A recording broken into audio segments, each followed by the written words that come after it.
Ladies and gentlemen, you're watching, yes, the Yankees Entertainment and Sports Network.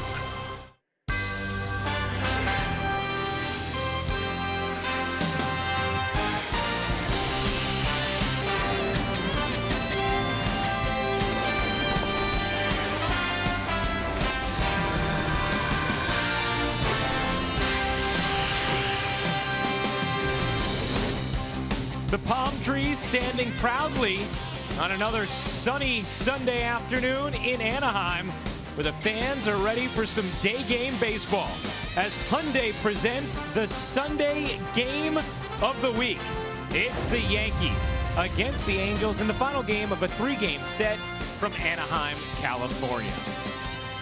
Hey everybody, Ryan Rucco alongside Al Leiter. Happy to be with you on this Sunday afternoon here on Yes. The Yankees have taken the first two games of this series, and Al, they've looked very impressive in these two contests. You know, we keep talking about the young baby bombers, if you will, right, with Aaron Judge and the offense. Gary Sanchez has been unbelievable, but if you look at both of these games, Tanaka was great into the eighth inning. Last night, Luis Cessa, very impressed. You talk about a guy with plus stuff. Today, we get a chance to see Chad Green. Timely hitting, great starting pitching. You're going to win a lot of games. That's right, and we've spent a lot of time talking about those young hitters, but we've seen some young arms lately have success for the Yankees as well. You mentioned Cessa last night, what he was able to do. Chad Green as well in his last start. When you look at the numbers from these two guys in their last two outings, they have been really dominant in their last two starts. And now today, Chad Green looking to build on what he did against Toronto. You know, Ryan, I think when you look at young pitchers, you correlate with, okay, what is their stuff? What Chad Green did against the Blue Jays,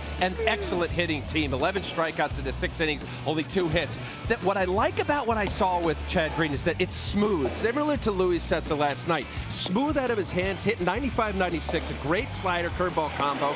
Doesn't throw his changeup a lot, but I'll tell you what, very impressive stuff. Looking forward to today's game. We'll take a look at today's pitching matchup. It's brought to you by People's United Bank NA. See what know-how can do for you. Chad Green, you see the numbers on him. And Jhoulys Chacin, he has struggled thus far this season for the Angels. Well, there have been plenty of interesting moments this series thus far for the Yankees. Big hits, big grabs, and a lot of good pitching. The final game of this three-game set as the Yankees go for the sweep is coming up next, right here on Yes.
Monday dealer aren't just new, they're better.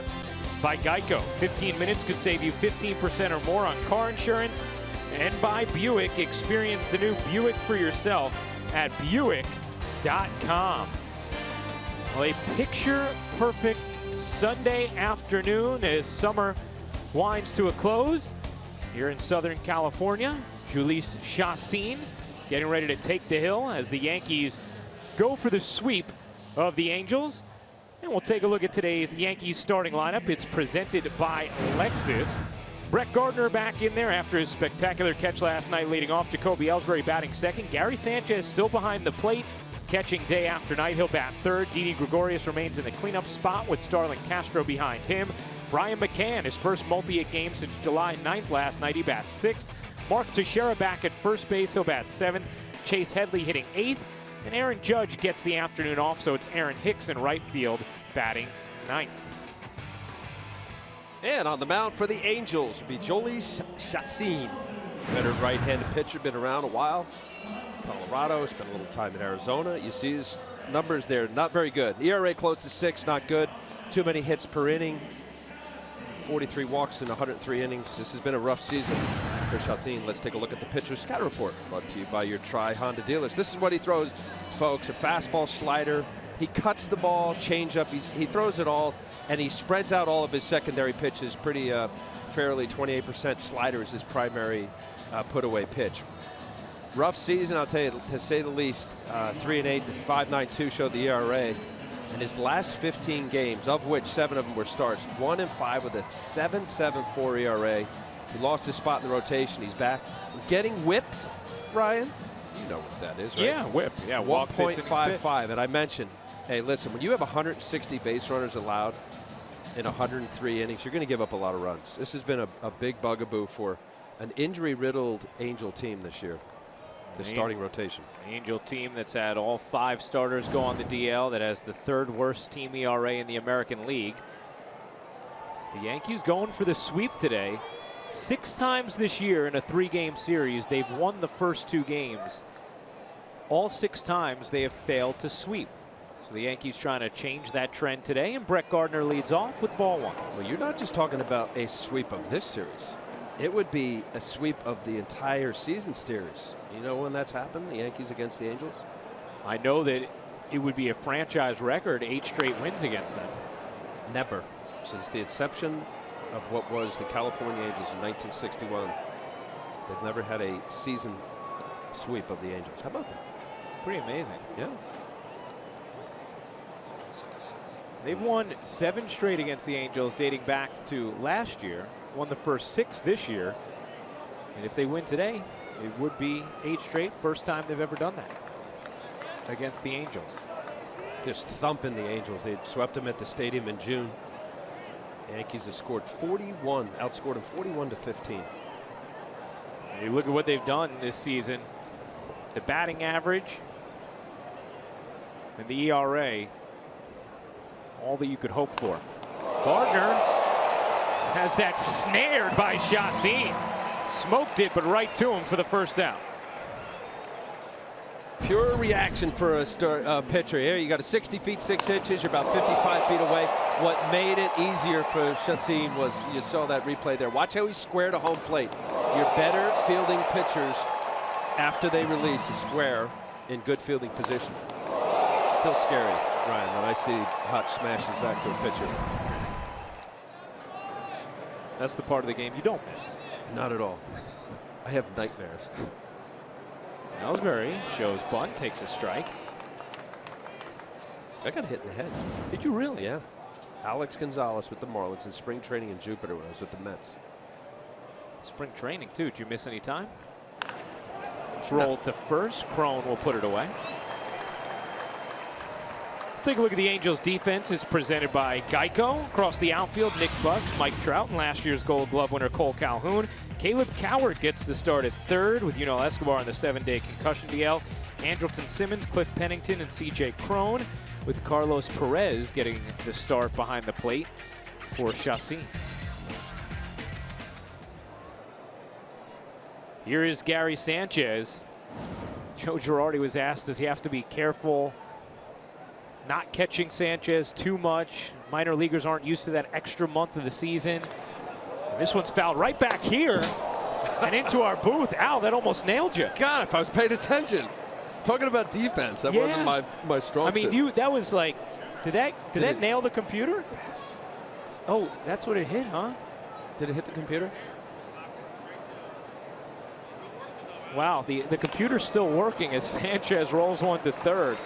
That's going to end the inning. It appears that Al's laptop is okay as the Yankees go down 1-2-3. And you got the ball to prove it. There you go, Al.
Your catcher, and it is true.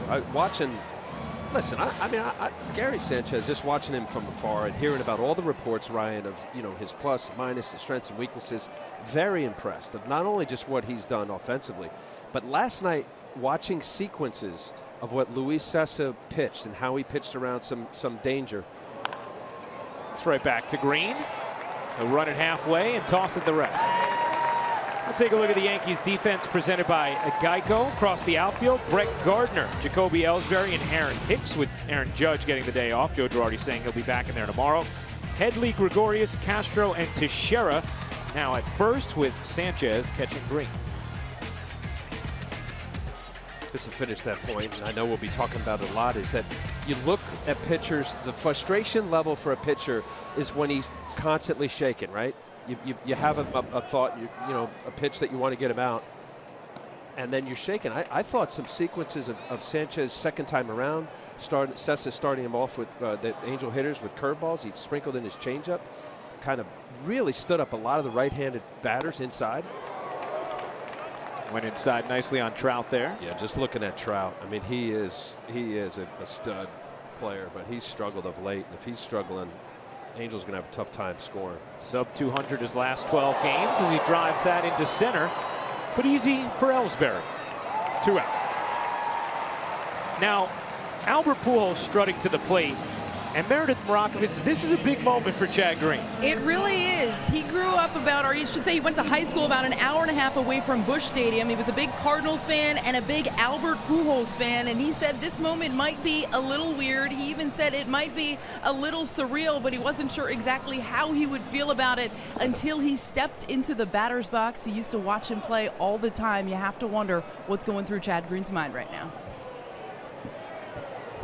As he delivers a breaking ball strike, first pitch, pretty good. Meredith, I'm listening to you, and it is the coolest thing of being able to face an idol or a guy like, as you just described, in Chad, watching the Cardinals all those years. And he said to get through this, he just needs to focus on the glove. He can't worry about who's in the batter's box, but he knows who's up there.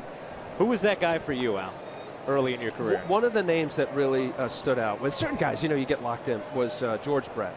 When I had a chance to face George. Pujols ropes that into center, a base hit, and a high hop that Ellsbury hangs with. So Pujols wins the first battle against Green. Well, to your point, Meredith, you know, you're on a major league mound, you want to dominate, and you can't think of, you know, the all factor of I'm a little kid going to Busch Stadium. You got to make pitches. Left a fastball, tried to go inside there to Albert Pujols, didn't get it in enough. How'd you do against Brett? He flew out to right, old Yankee Stadium. And it was just cool. You know, you go through the names, and it was a who's who name when you first get called up. I was 21 years old and playing for the Yankees, and you hear certain names, and some resonate more than others when they announce them. Yeah, Brett and Pujols are two that certainly do. One Hall of Famer and one to be. C.J. Cron was the victim of Brett Gardner robbery in the 7th inning last night. Spectacular home run robbing catch. Well, that's putting it mildly. Ryan, that was a heck of a play. Breathtakingly excellent. You know what? And we didn't make the point last night of this is a visiting player at a visiting stadium, of course, the Yankees here in Anaheim. And he played it perfectly on the sprint to the spot with that low wall in left field. Beautiful. Almost like he knew exactly where he had to go. Yeah, there's step. You know, we don't see infield and outfield anymore. Players do get out for BP and kind of get the ball off the bat during batting practice, but not the same as they used to with taking literally infield, outfield. It's down 3-1.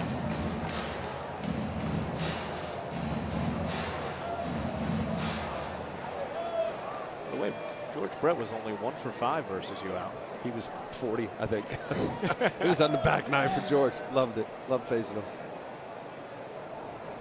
It's a 3-1 from Green. That's high, ball 4. Let's take a look back at that catch where Cron was robbed by Gardner last night, Al. Yeah, this was it. And, you know, watching off the bat, C.J. Cron thought he got it. That ball had a lot of hang time high in the air and just spectacular for Brett Gardner to get there, and then timed it on the warning track, knowing the short wall. You see the appreciation from Tyler Clippard. Fantastic play.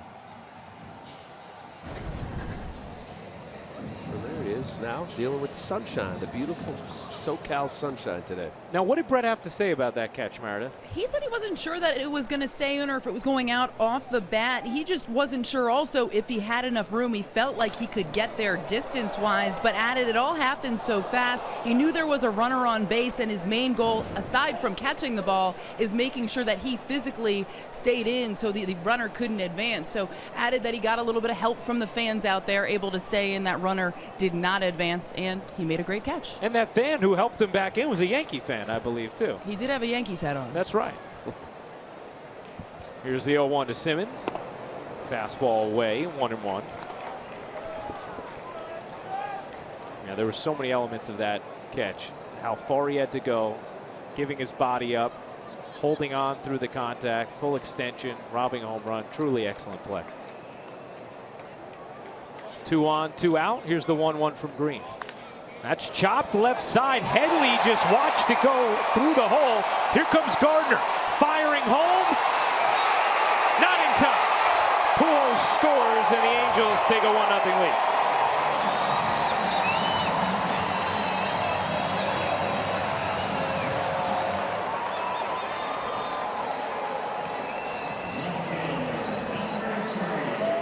I thought with Albert Pujols at second base, maybe there was a shot here. Gardner, good strong throw, got on top of it to see if it short hops. Sanchez just up the line enough. Joe West, home plate umpire, good call. You see the waving at third base. I thought, no, he got third base there. See Reddick waving Albert Pujols home.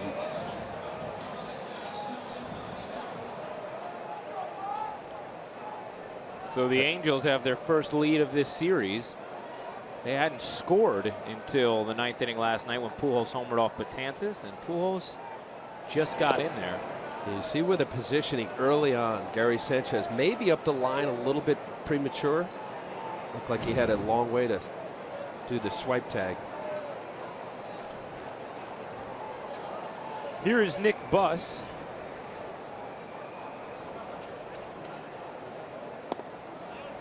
Two and 0.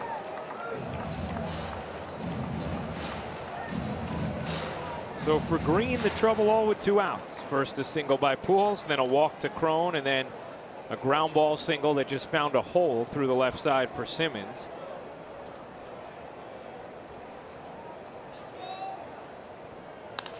That's smashed into right center field. Long run for Ellsbury. He will get there for the final out of the inning. For the Angels, get one across and take a 1-0 lead on Chad Green.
Brought to you by the RAV4 Hybrid. It's the official hybrid vehicle of the Yankees. So we've tweeted out, what has impressed you the most about the way Gary Sanchez has played for the Yankees this month? And all _ Yankees tweeted back everything. Clutch hitting, hitting for power, calling games, and especially his arm. Follow Yes Network and tweet us your responses using the hashtag #YankeesRAV4 Hybrid to keep the conversation going. Well, Al, I'll ask you that question. What has impressed you most? I mean, did he nail it for the tweet there? I mean, he's been excellent on both sides. And I think the thing with Gary Sanchez, and it was only scout reports, and I seen video and saw him in spring, was that how would he handle a pitching staff, a major league lineup, scouting report, understanding strengths and weaknesses, et cetera. Because, you know, they knew he could hit. It wasn't a matter of that. His power has been off the chart. Smooth, easy, one-handed finish kind of swing, and the ball's flying. Is he 23? Yeah. 23 years old. Been in the organization since he was signed in 2009. 16 years old. Wow. The 2-1 to Gregorius. Lifted to left. Bus. Puts it away. Yeah, take a little Gary Sanchez defense. Blocking balls, keep staying in front. Nice job. Showing plus arm. Again, a little block and then pop it quick. Pop time under 2. You see behind there. Cole Calhoun thought he was going to go, and impressive, and only getting better. Probably salivates when you see someone wandering a little bit like that on a ball that squirts away. When you have the arm that he does, absolutely. And it becomes now, you know, it won't take long, you know, for clubs to say, hey, look, you better hold back here, keep the anchor there. 60%, only caught stealing 3 out of 5 attempts, which is really good. I know it's a short little snippet. Major League average is around 28%. Castro quickly behind, 0-2. Now 1-2.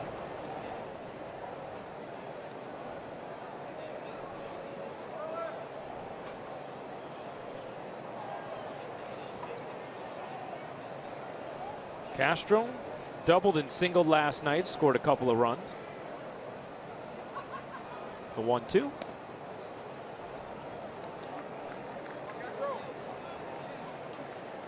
But Castro, huh?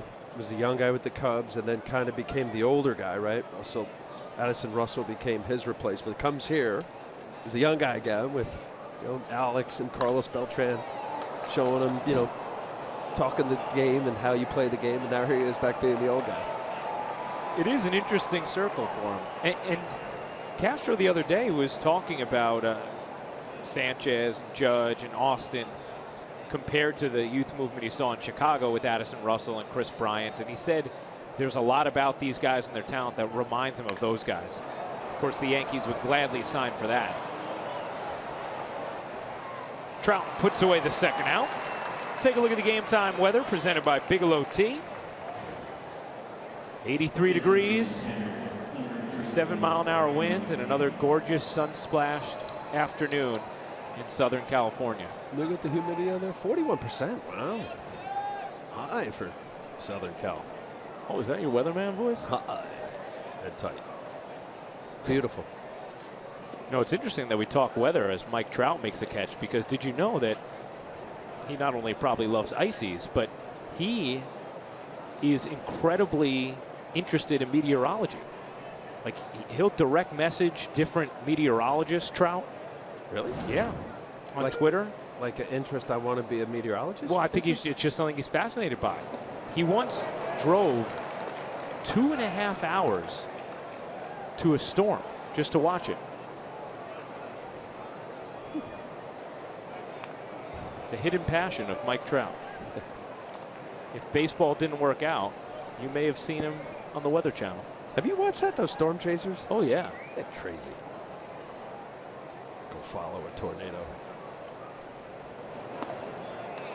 Ooh, just off the inside corner, and Chacin wanted it. Wow, that two-seam comeback. Watch the ball here. That's exactly the intention of it. Boy, oh boy, I don't know where that glove was from Carlos Pena. Joe West doesn't like that either. Veteran umpire, crew chief behind home plate. Old umpires view that as you showing me up. Chacin may have been right on that, but you don't do that to old Cowboy Joe. McCann working. The payoff.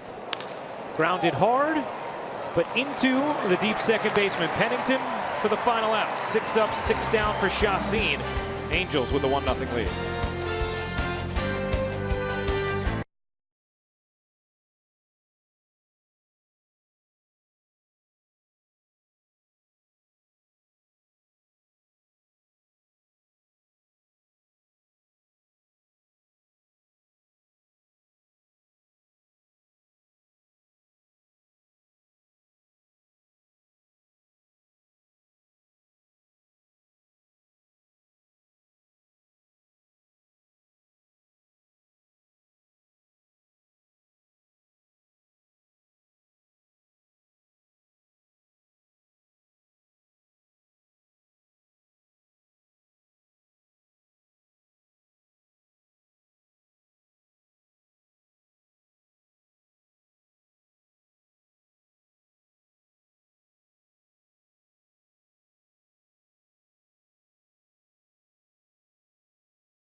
Scouting report brought to you by Mohegan Sun. Unlimited possibilities await you at Mohegan Sun. Plan your trip at MoheganSun.com. Take it away, Al. Well, injuries, poor pitching, and low home run total. All the way around. This has been a disappointing season. You mentioned injuries. C.J. Wilson, Andrew Haney, Garrett Richards goes down. They're Houston Street, Escobar. It has been a mash unit. Team in transition, I think that's fair enough. It's been a disappointing season to say the least. 21 games under 500. A lot has gone wrong. Trout fishing. That's driven in the air to center field. Ellsbury drifts back near the track. On it, makes the catch. All right, so I put that in there just for the fun of it. If you have this team where they are, their minor leagues is in close to the bottom as far as prospects. The team looks like there's a lot of needs, right? Right. Rotation. You're going to lose Jared Weaver, Wilson. That's about $40 million that you free up. Where do you go from here? And I'm having fun with this, Ryan. Do you, if you were Billy Epler, to just say, what if? I know, listen, Mike Trout, I love him. I think he's the best player in the game, but I don't know. I mean, you need a third baseman, you need a second baseman, you need a first, or a couple starting pitch. There's a lot that you need. Yeah, you're saying auction him off to rebuild your entire team. I'm just saying, you know, I would be curious. What's he worth? What would you get? Well, probably more than any player that's ever been traded in the history of baseball. He's in his prime. He's young. He's MVP candidate again. I get it. And I just, you know, I forget about the marketing aspect and, you know, your fan base and all that. I'm just, when there's so many holes, and if you're now kind of in reboot transition mode where you're 3 years out, I don't know. I think I would listen. Now, Billy Epler was asked about this because around the trade deadline, you know, the Angels knew they were out of it, and he said that was absolutely something they are not entertaining whatsoever. But you can understand why people start to get curious about it, because when you have so many needs and you have one commodity who can probably bring you back most of those needs because he's that good, the tough thing is, Al, unless you're getting some guaranteed products, he is still so young and so good.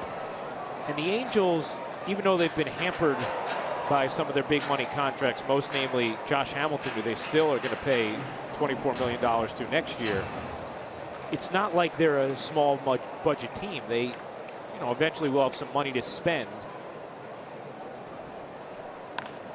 Plus, they may want to see what their team looks like when their entire starting staff isn't on the DL for the year. No, I get it. Listen, Ryan, I'm just saying, if the curiosity is that you need to fill 3, 4, 5 different holes, and you just can't go out and buy it anymore because the parity in baseball, you're seeing more franchises that are able to sign guys, unlike maybe 15, 10, 20 years ago where there were 5 places where you would have a landing spot if you were a top free agent. We're seeing that now. The highest paid contract is in Miami right now, right, with one of the lower attendances in baseball.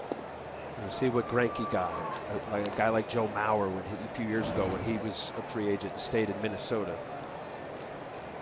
I think if you get to 2019 and the Angels still have not rebuilt anything and are struggling mightily, and Trout's a year away from free agency, I think then it could become a real legitimate thing. It'd be tough to trade him at 25. I get it, and I know. But it's a good question. It is.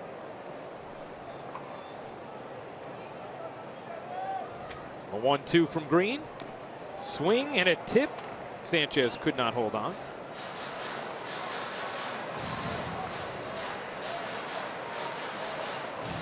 Green gave up a hit to Albert Pujols with 2 outs in the first, then a walk to Crone and a ground ball that just had eyes through the left side from Simmons that scored Pujols for the only run of this game. Strike 3. Green punches out Pennington, and a nice bounce back 1-2-3 inning. Yeah, those fans got it going on.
Tomorrow, the Yankees head to Seattle to start a 3-game series with Robinson, Cano, and the Mariners. Coverage begins with the Chevy pregame starting at 9:30. Then Al and I have the call only on Yes and streaming live on Fox Sports Go.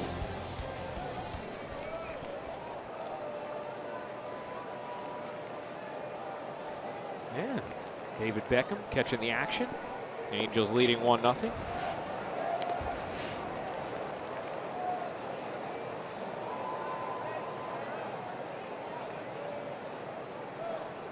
Teixeira hammers that to center field. Trout back, looking up, off the wall it goes. Teixeira's going to have to hustle into second. He will make it with a loud double.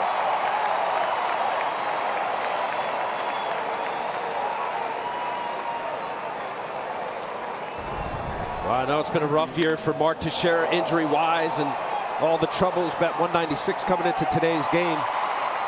Anaheim was a stop that he had, and you see past Mike Trout for his 11th double in the year.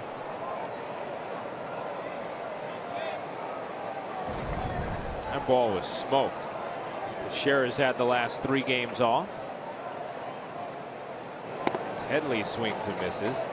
Short little stint here, Ryan, that Mark Teixeira had with the Angels back in 2008 before he became a Yankee. And he hit incredibly well in that 50-plus game stint he had. 358, 13 bombs in 54 games. I'd say that was incredibly well. And actually, Mike Trout was the compensatory pick for the Angels losing Mark Teixeira in free agency.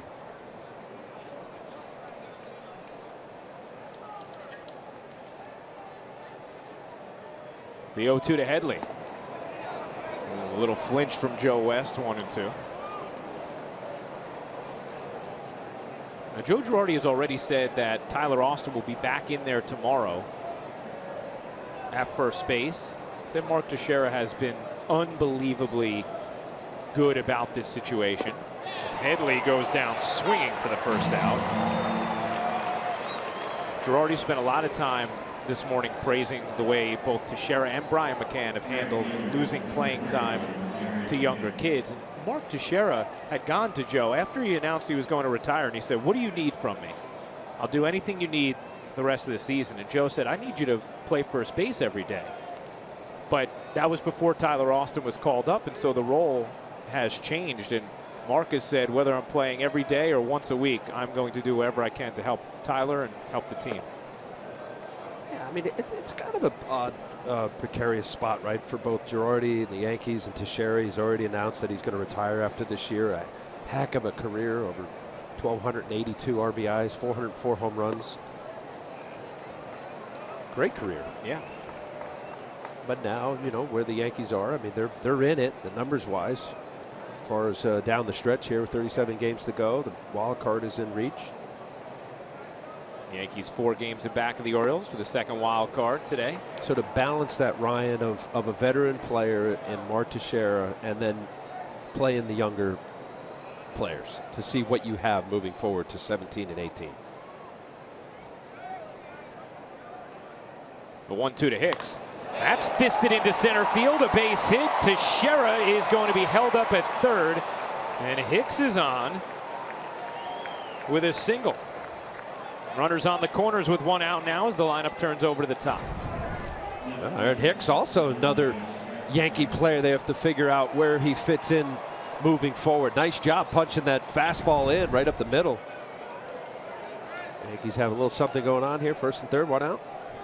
Joe Girardi has said Hicks will be rotating through, spelling all the guys in the outfield because they want him to continue to get at bats. He has started to hit more of late. Been right around 300 over his last 10-12 games. And the Southern Cal native with a single here. Yankees' best chance thus far of the afternoon. Gardner looks at a breaking ball, strike, 0-1.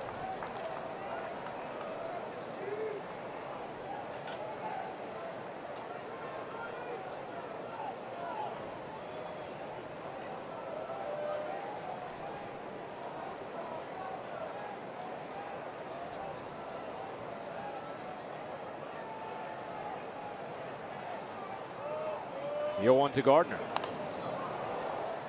0-2. I mean, I think as you say that, Ryan, the balance, and I think Joe Girardi's done a great job doing that over the years as a big league manager, balancing everybody's personality and feelings, trying to get adequate playing time, but yet knowing that how do you maximize your roster, your lineup for that given day, and still somehow be able to play everybody. When you have, as you say, the rotating outfield of either 4 or even now 5 guys, Aaron Judge up, Gardner, Ellsbury, and Tyler Austin. The 0-2. Gardner holds up. Well, especially because it looks like, for the most part, and Brian Cashman has said this, Judge is going to be your everyday right fielder. So then you have 3 guys for 2 spots. And Gardner's ankle injury sort of delayed seeing how Girardi would move those pieces around. But now that challenge is here as Hicks dives back.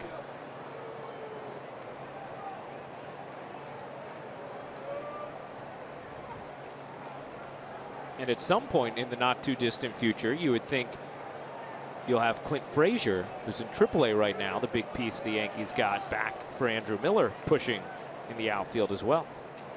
Gardner hits that hard on one hop to second, could be 2. On to first, in time, a double play, 4-6-3, and Chacin escapes the threat.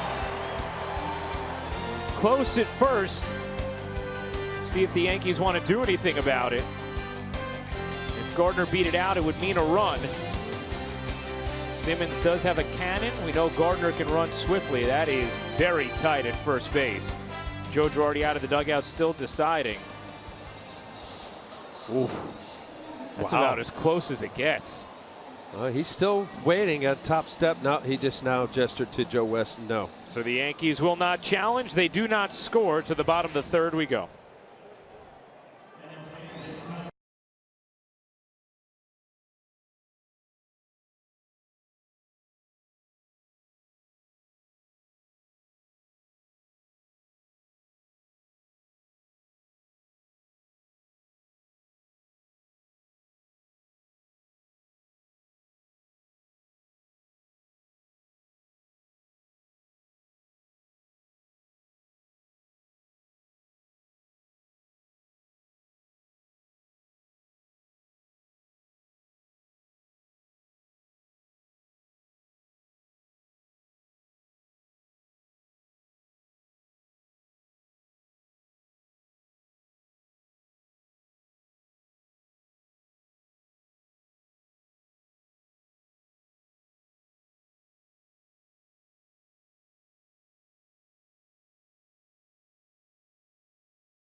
GMC, we are professional grade. Learn more at gmc.com.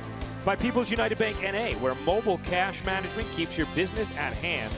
And by your Tri-Honda dealers, hurry to your local Tri-Honda dealer for great deals on the 2016 models. Well, the Yankees threaten, first and third, 1 out, don't score as Brett Gardner smashes into an inning-ending double play. And now Chad Green starts off Cole Calhoun with a breaking ball strike.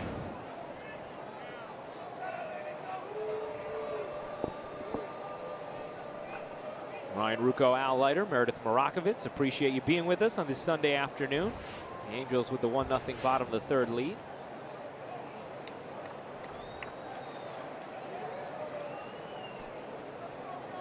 Yankees trying to get to a new high watermark on the season. They have not yet touched 5 games over 500. They would with a win today. That's driven in the air and down the left field line, twisting towards the corner, foul.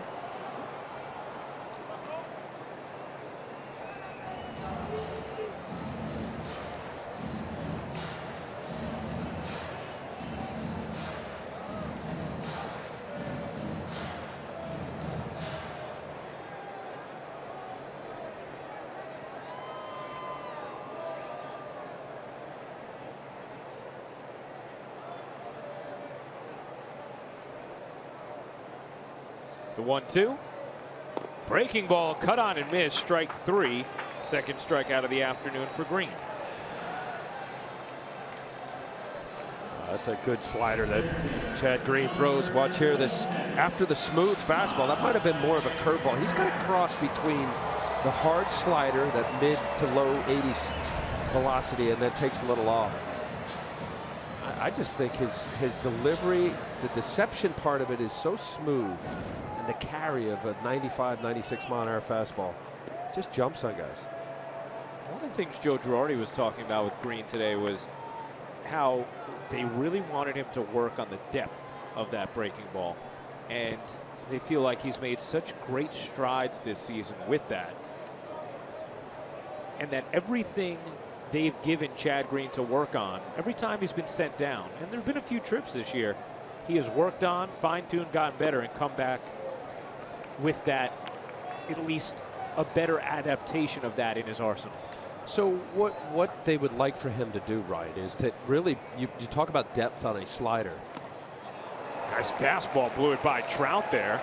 3 straight strikeouts for Green. I mean, wow, that's just the Yankee pitchers his last 3 games now just made Trout look bad. I mean, this guy pulling off. I mean, in his last 12 games, he's batting under 200, struck out 18 times on 19 times. Mike Trout. The ball was just fastball right there by you. There's another matchup with his childhood idol, Albert Pujols. Strike 1. Pujols single to center his first time. Just a nice, smooth, rhythmic, good tempo, ball out of his hand, 96.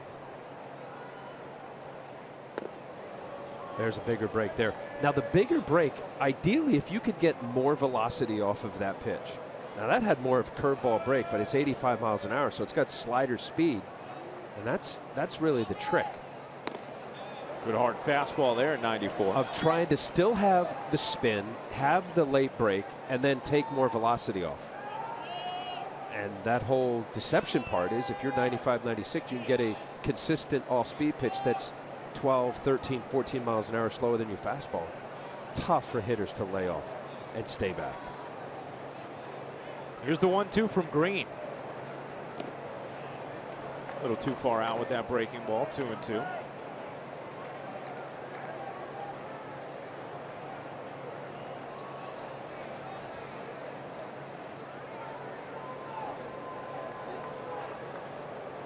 The 2-2. And the count is full on Pujols. It was with 2 outs that Pujols got things started, then Crone walked. And Andrelton Simmons singled home Pujols in the first. That's flipped in the air, shallow center, it'll drop. And Albert Pujols is 2 for 2.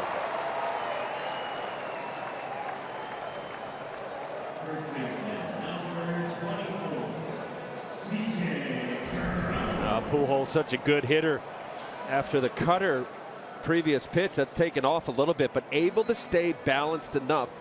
Good shot right there of the slider grip, this being a slider after the cut fastball the previous pitch, and is able to get enough of the barrel on it, lets his backhand go, 1-arm swing, 2 for 2. There's C.J. Crone, looks at strike 1. So Pujols, who entered yesterday hitting under 180 in the month of August, homered off Dellin Betances in the 9th, and now 2 hits in his first 2 at-bats today.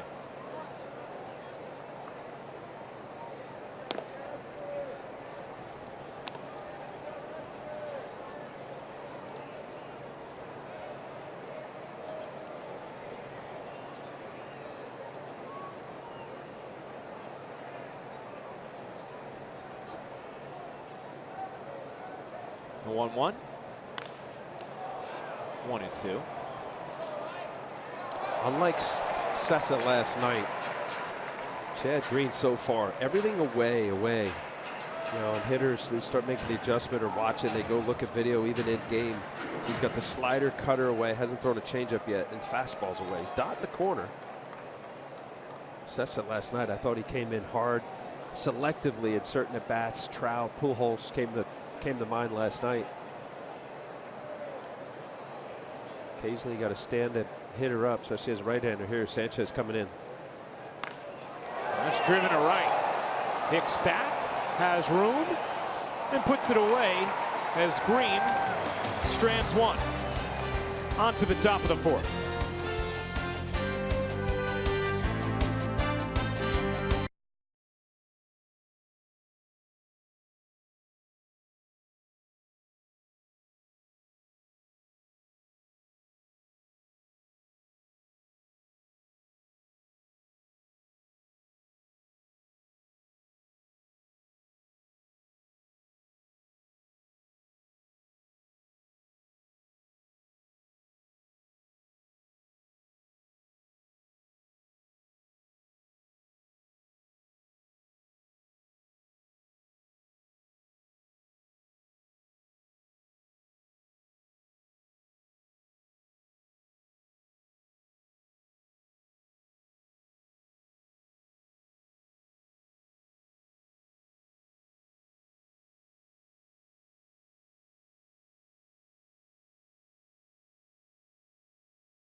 Stay up to the moment at any moment with Game Day, live game video highlights, StatCast, news, and more. Download MLB.com at BAT, the #1 app for live baseball on your phone and tablet.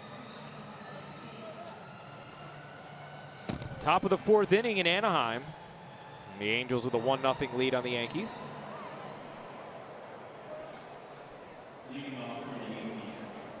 Yankees will head to Seattle for 3 games starting tomorrow. 3 games which Joe Girardi has said are very important. Seattle, one of the teams ahead of the Yankees in the wild card standings. They've been hot of late. Right. I mean, all this trade and everything that's transpired since the trade deadline, Ryan, you look at where they are in the wild card race in the American League. The Audi scoreboard, 1-0 Angels. Seattle, as you say, they're 3 games in front of them. 66 and 56. Have a chance right in front. I mean, it's a little strange to see. I mean, you trade away your 2 great closers and your best hitter in Beltran, and they are where they are. You bring up young prospects as you look forward, and they're playing some of their best baseball. Most home runs since beginning of August. Yeah, August 10th. Yeah, August 10th. And they were a team who was in the bottom third in the league in homers prior to that. Pitching has been excellent.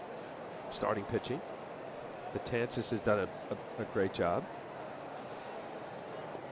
It's funny how, you infuse youth and excitement of the prospect of, who's going to be what as you move forward, and talking about Gary Sanchez and Aaron Judge and Tyler Austin. We got Chad Green on the mound, and you see what Sessa did last night. Ellsbury goes chasing and is down on strikes. They're 4 games back. And then they get a chance head-to-head in the East down the stretch against Baltimore and Boston. Take a look at the Jeep Hitters scouting report for Gary Sanchez. Yeah, let's do that. Extra base hit machine. How about this? 11 of his first 22 hits have been extra base hits. Most home runs in his first 17 games by Yankees since Shelley Duncan did it. 6 home runs in 07. Remember Kevin Moss? 1990, he had 5. Wanted to throw in Steve Whitaker in 1966 to start his Yankee career. He had 5. Comparison, can I say Yachty? I know everybody who's ever watching, come on, really, you're going to do that? Listen, Yachty or Molina's future Hall of Famer in my opinion, and I'm not putting that on him, but I think the knock on Sanchez had been, how will he be defensively? And he's been really good. I think they know he's going to hit.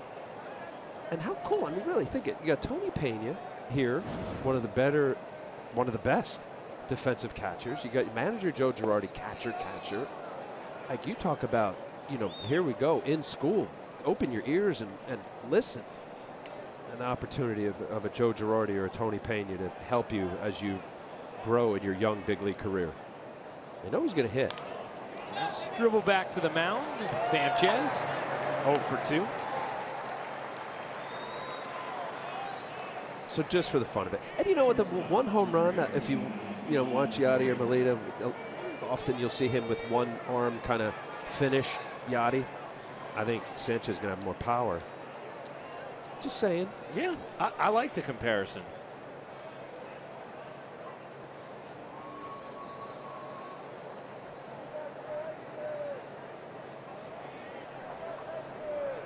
The one-handed finish very much reminded me of Molina. As Gregorius lines that to left field, a base hit for Didi with 2 outs. He'll take a big turn and hold on.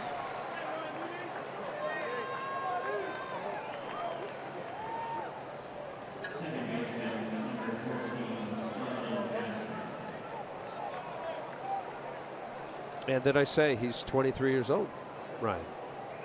Gary Sanchez. You know, you sign a kid for, what was he, 16? Yeah. Got a big signing bonus. He gets been around a long time. Right. Every year you start hearing more and more, and then you start finding out, what's the criticism or the negatives on a young prospect. Well, here he is, and he's doing a heck of a job. Couldn't have hoped for much more than you've gotten thus far. Castro looks at ball 1. Snap throw not in time. Saw Gary Sanchez do that last night, nailing Cole Calhoun, who went a little too far off the base. Watch here, snap throw from Carlos Perez and a quick tag from C.J. Cron, making it close. Perez just called back up after Giovanni Soto went back on the DL with an injury. He has been on and off the DL all year.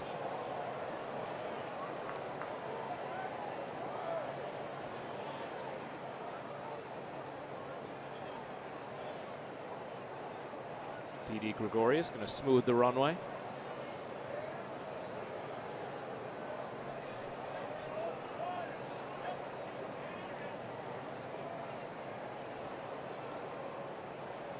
The 1-0.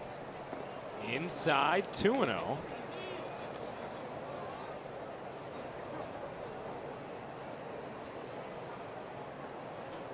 Chacin had a meaty ERA coming into this game. With the Angels, it was over 6.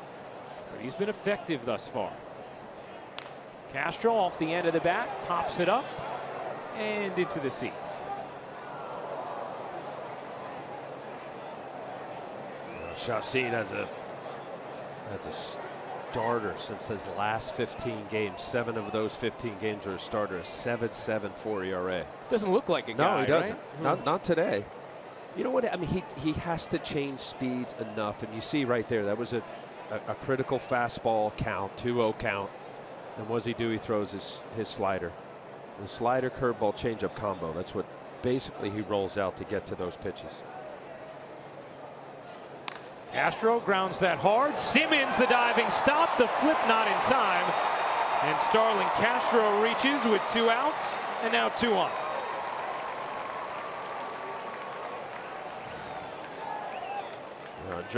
Andrelton Simmons is about as slick as they come in shortstop. He went a long way. Take a look at the Mercedes-Benz Yesmo. Was playing slight pull in the 5.5 hole toward the third baseman. Just to knock it down was impressive athleticism. Trying to get a quick little snap throw. Chose to go to his feet.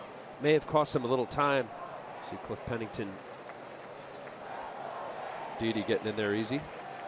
There's a fine defensive shortstop. All the years with Atlanta. Picked up, traded here to the Angels. Multiple Gold Gloves as McCann looks at strike 1. So back-to-back singles with 2 outs for the Yankees. Threatening for the second straight inning. In the third, with first and third and 1 out, Gardner grounded into an inning-ending double play. McCann takes in 1-1.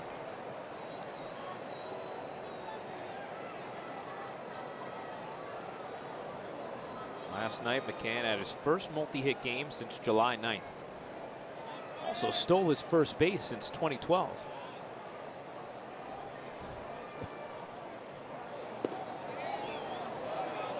Good take from McCann, 2-1. Tough pitch right there. Joe West, corner, backdoor, breaking ball. You see just off the plate, barely. See that slight pullback from the catcher, Carlos Perez.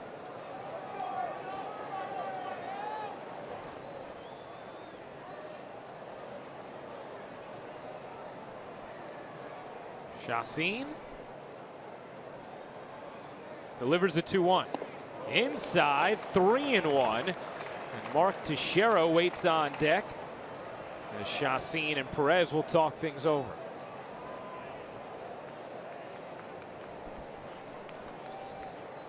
Yankees last night, all their runs came on 2-out hits. First inning, Gary Sanchez and solo home run. Proceeded with a couple singles. A double in there with Starlin Castro. And then the big 2-out hit with Aaron Judge in the 6th inning. Here's the 3-1. Breaking ball in there for a strike, and the count is full. Well, that's the pitching backwards aspect for a guy that's not going to overpower guys. And then that 92, 93 that we've seen from Chacin looks a lot harder. The unpredictable aspect of a pitcher who throw any pitch in any count. Runners will go, 2 outs in the full count. And that is ball 4. Bases are loaded for Mark Teixeira.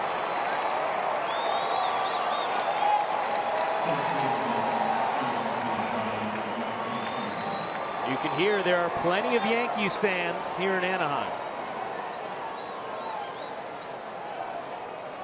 Teixeira smoked a double off the wall in center field in the 3rd.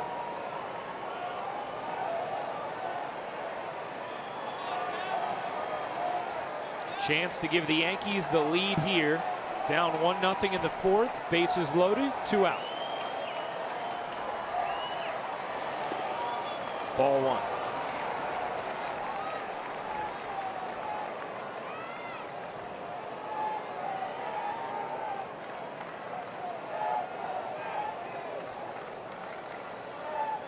The 1-0. Swing and a miss, 1-1. Pull the string even more. You see when he gets in trouble, tries to get into count with the off speed. First pitch was slider, and then that one, the 77-mile-an-hour 1-0 curveball.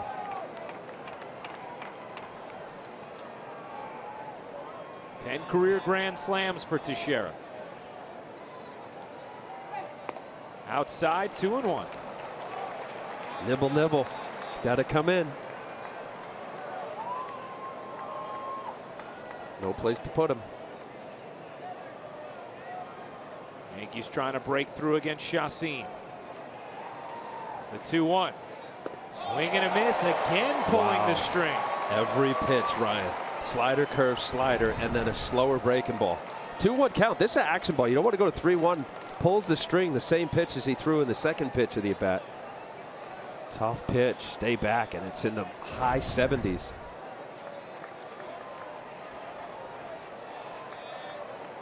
The 2-2 from Chacin. Outside, it's 3-2. Runners will go. 2 outs, bases loaded. This is it. You've shown, Chacin has shown Teixeira every single pitch of this at bat, 5 of them off speed. Does he go with a heater?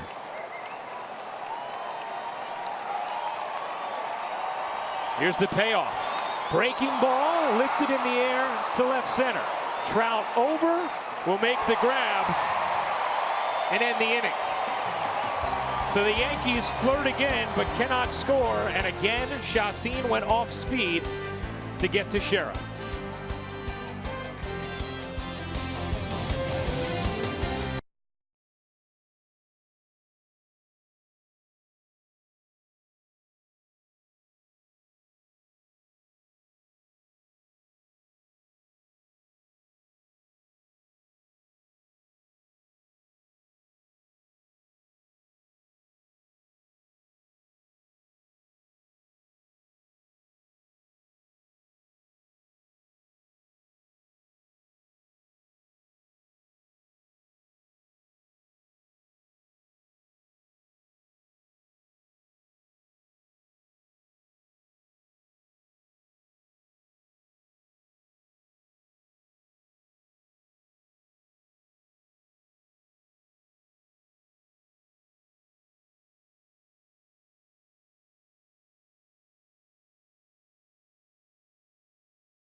Brought to you by Montefiore, doing more in state-of-the-art healthcare. The Angels pitchers that are out for the season is a long list of a lot of talent. Garrett Richards, C.J. Wilson, Andrew Heaney, Nick Tropiano, and Corey Rasmus, plus relievers Houston Street and Cam Bedrosian are currently on the 15-day DL. And that's why it has to be somewhat difficult for new Angels general manager Billy Epler to evaluate exactly what he has with his team when you see just how many injuries he's had in his starting rotation. It's chopped to Castro. 1 out. Yeah, that's true. And you know, I mean, they're only a couple years removed from winning the West. 2014 AL West winners. Now, a lot of people have been asking about Mike Scioscia's job status, and Billy Epler talking about it said, I have no reason to believe Mike won't be there managing our team next season. I think he's done a great job. He's dealt with multiple plates full of adversity and handled them with energy and passion. He's kept guys optimistic, driven, and that's the mark of a good leader. Now, Scioscia is signed for 2 more years as that bunt is popped foul. $6 million each year. The Audi scoreboard, his team leads 1-0. That's coming to the end of a 10-year, $50 million deal that he signed.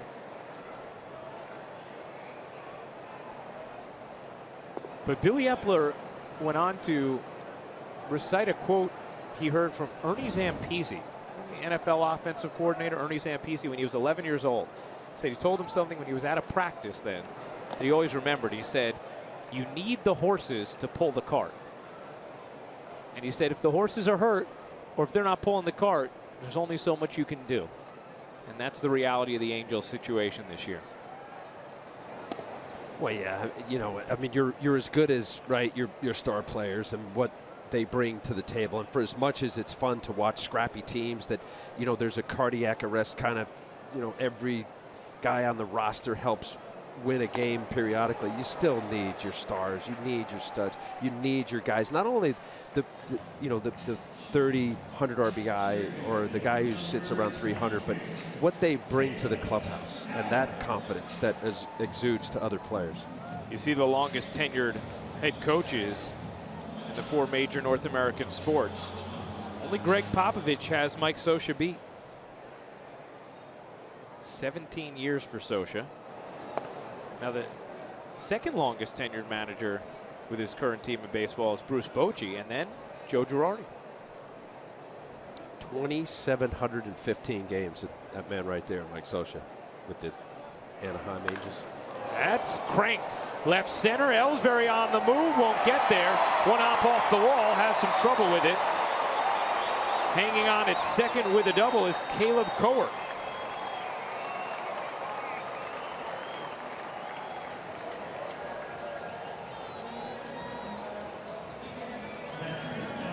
Now, the other interesting part of the dynamic with the Angels, Al, is the hierarchy.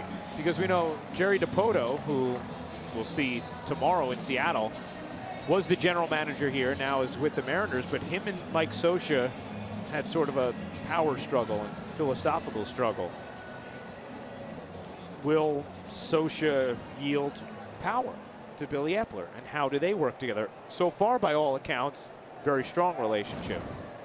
But when you have someone who's been ingrained here for so long and is tight with the owner, you never know how that's going to shape up.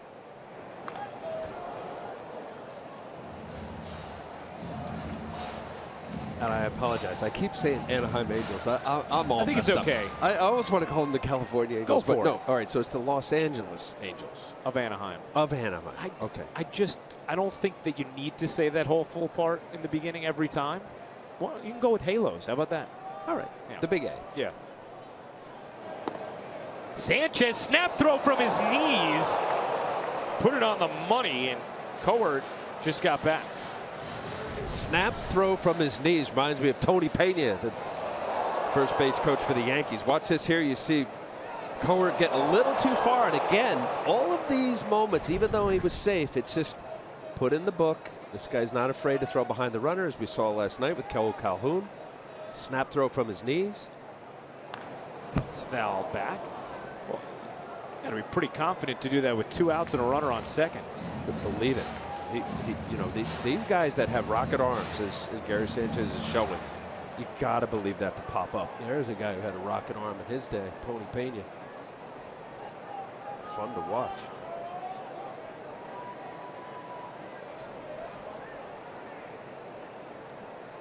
The 1-2. Ooh, just off the outside corner with a 96-mile-an-hour fastball. Yep. Pull it back. Just look where the glove is and then what the catcher does to present to the umpires at a strike. Good call. The 2-2. And it's full on Carlos Perez. The number 9 hitter Cliff Pennington on deck. Chad Green trying to keep this a 1-0 game.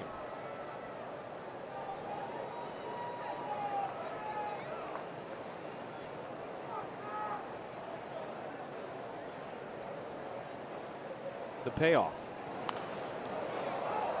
Fouled straight back again. You talk about Tony Pena's defense, Al. He was fun to watch, Tony Pena. Look at this. From his knees, pretending he was going back to the pitcher. How awesome is that? And then he used to do the sit squat. Yeah.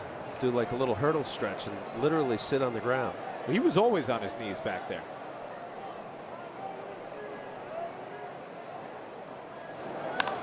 Chop towards the middle. Castro on the other side of second makes the play to end the inning.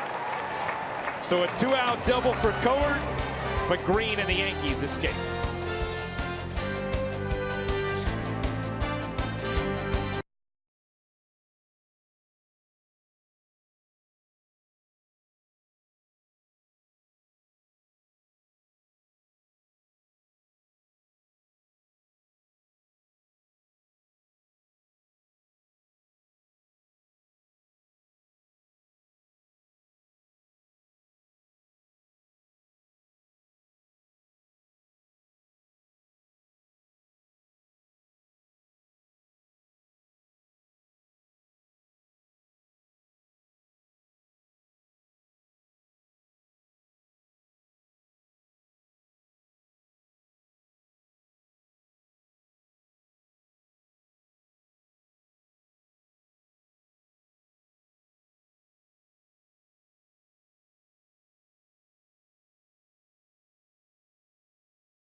Yankees will take that result with the Blue Jays falling. Indians, huh? What are they now? 20 games over 500? 71 and 51 now? Spreading that lead out with the Tigers 7 games back. Yeah, for a while the Tigers were coming, but they've lost 7 of their last 10. Kansas City, watch for them. Yeah.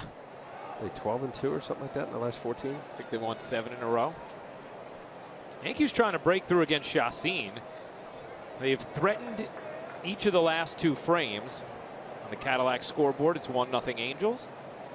Brett Gardner banged into a double play to end the third with first and third, and Mark Teixeira flew out with the bases loaded and 2 out to end the fourth.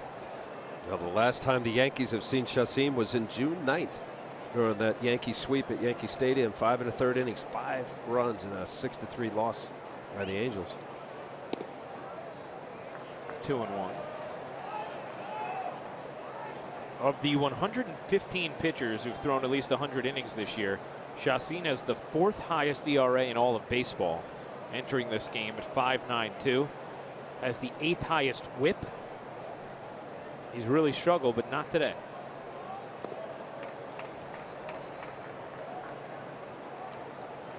Behind 3-1 on Headley with Aaron Hicks on deck.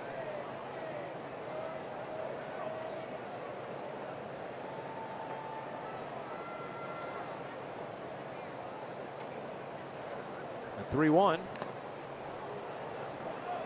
Full count.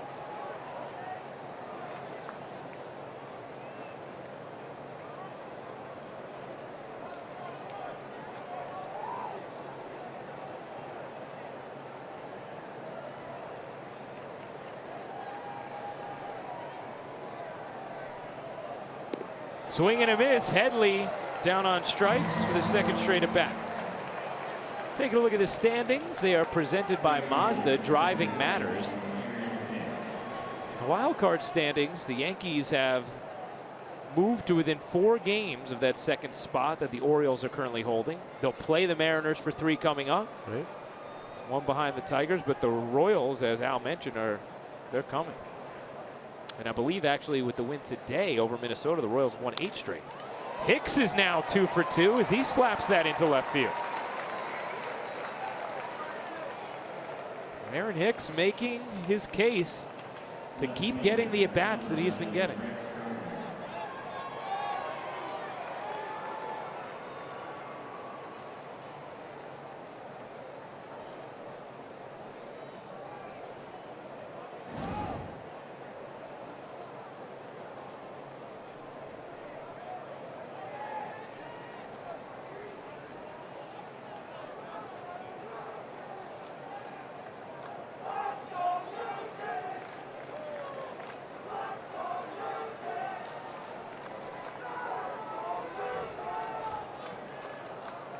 Gardner takes high, 1-0.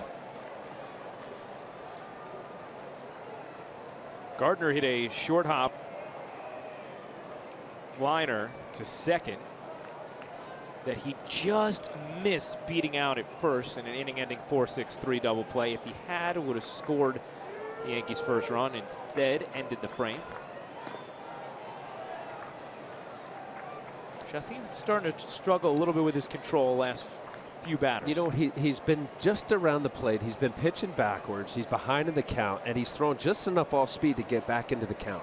He's definitely Flirting with danger, and the way his getting around it. And he gets behind Headley and eventually strikes him out on a curveball. Can't repeatedly get behind in counts, especially if you're not that guy who's throwing 95 plus. And he is behind Gardner 3-0.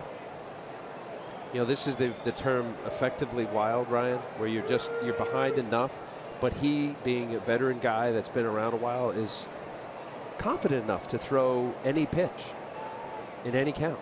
And he's shown that so far. We saw the at bat that ended last inning with Teixeira, all off speed. 3-2, he pulled the string again. Tex hit a fly ball to center. Pours that in for a strike, 3-1.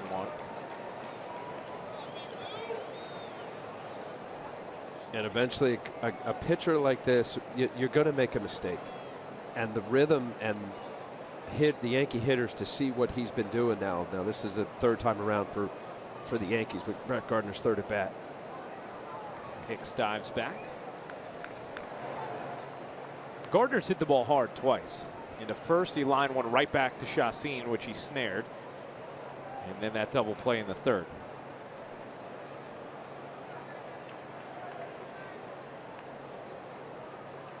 The 3-1. There he is again, Al. That's it. You've had a poor year statistically, and this is what he is. You know what? If I'm 2-0, 2-1, 3-1, I'm throwing anything. Curveball, slider, change.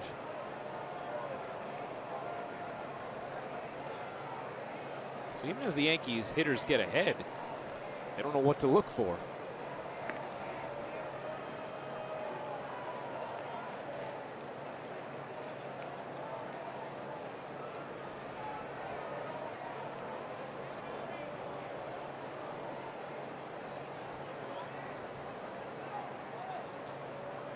Maybe a fastball here. Yes. Runner goes, pitch, line foul. So, but again, right there, Ryan, is a perfect example because of the amount of off speed of a pitcher who has to be moxie, has to have, you know, changing speeds and be unpredictable and throw curveball, slider, and fastball counts. That 92 looks like 95 or better. These guys are watching. They're seeing what he's been doing with other batters, with the amount of left-handers in this lineup against Chacin. Perhaps he goes back to the breaking ball here. Hicks takes off again. Gardner grounds it to second. Hicks will be safe. Gardner is out. And running keeps Gardner out of a potential double play, or at least the advanced runner being cut down.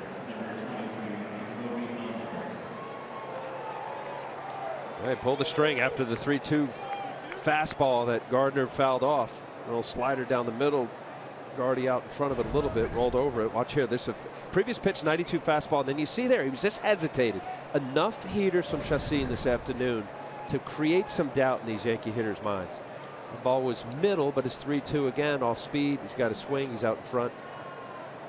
You get a little 4-3 put out. Yankees looking for a big 2-out hit. Ellsbury went around, says Joe West. Strike one. Chacin has been at his sharpest today against Ellsbury and Sanchez. He's gotten some funny looking half swings from them. This is outside, 1-1.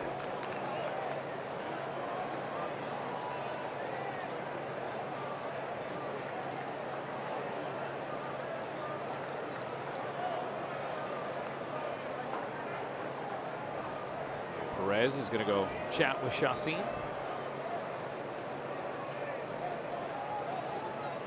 If that's change up the signs when you get a runner at second base, if there's even just anything remotely you're not sure if the runner at second base, maybe tipping, location, anything, switch it up.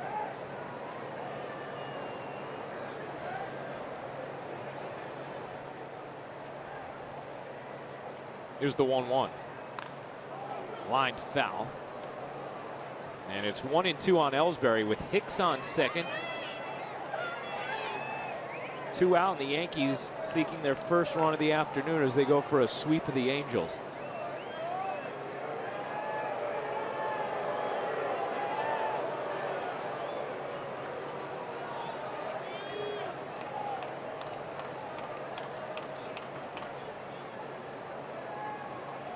Chacin delivers.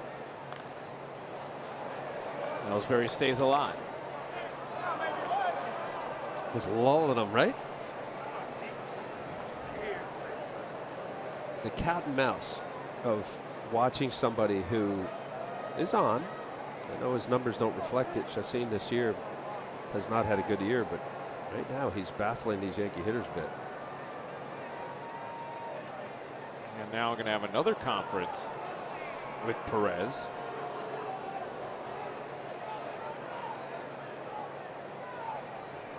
Gary Sanchez is on deck.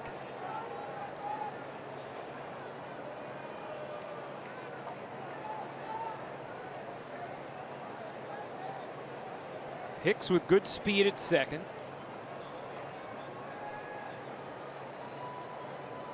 Here's the 1-2. Fastball fought off right to second, and Pennington will put it away as the Yankees once again threaten but cannot score yet to dent the scoreboard as we head to the bottom of the fifth.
T-Mobile.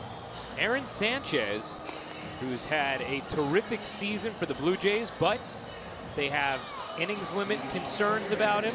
Already up to 156. He's been optioned to single-A Dunedin. He's expected to rejoin the Blue Jays on August 31st, but they've been going with a 6-man rotation for a while. And people around the Blue Jays said it actually had thrown their starting pitching, which has been so excellent this year, a little bit off going to that 6-man, and they did it to try and preserve Sanchez. But now he'll just go to the minors for the next week, as that's flipped down the left field line foul.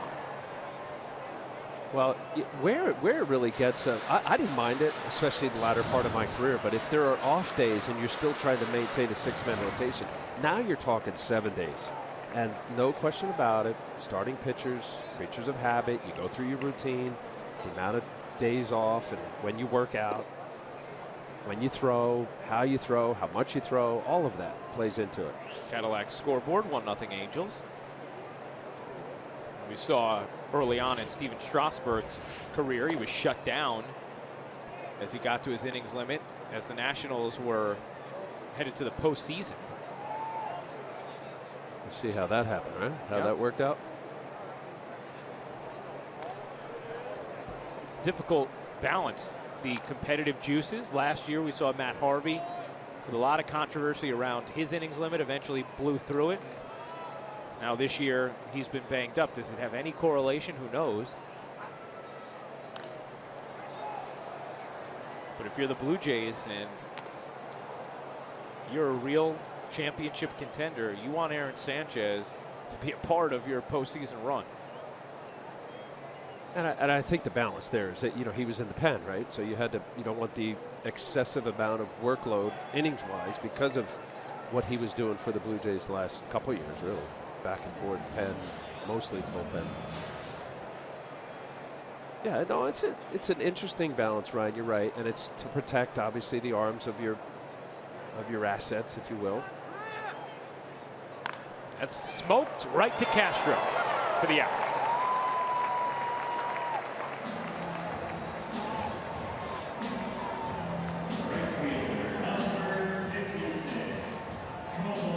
How about Chad Green so far this afternoon, Al? You know what? I think one thing that I'm just observing, he doesn't come in much, and there's pitchers that have.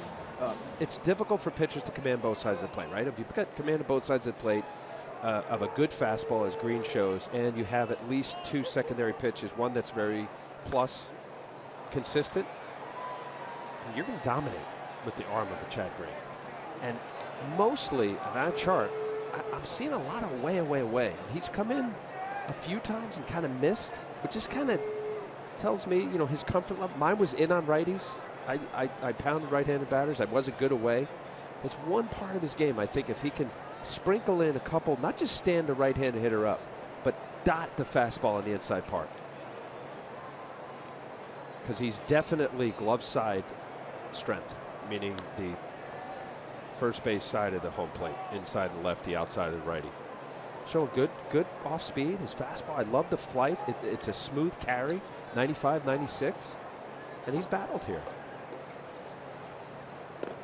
Felt like he worked into righties a little bit more that last start against Toronto than what we've seen so far, although he certainly has gotten nice results thus far this afternoon. Even that pitch there, kind of a benign fastball strike, 1-1 count to get to 1-2. If you look at the tempo of his delivery, and similar to Sessa last night, it's smooth, easy, and then pops out 96. It's on the hitter. And right to Gregorius for the second out. Taking a look at today's pitch count, brought to you by the Acura Summer of Performance event. 80 pitches for Green, 51 of them strikes.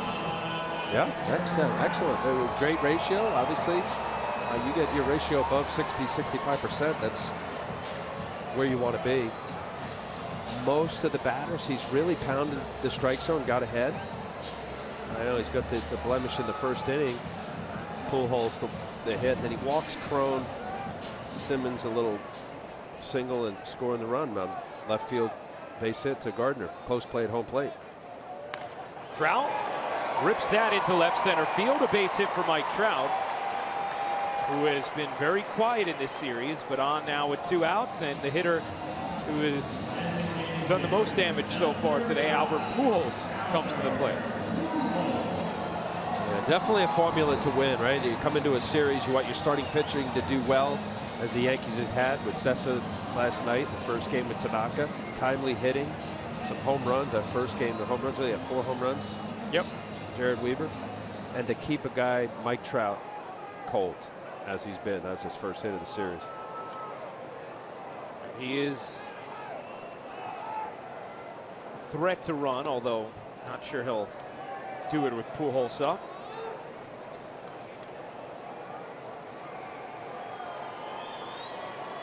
.20 stolen bases on the year for Trout.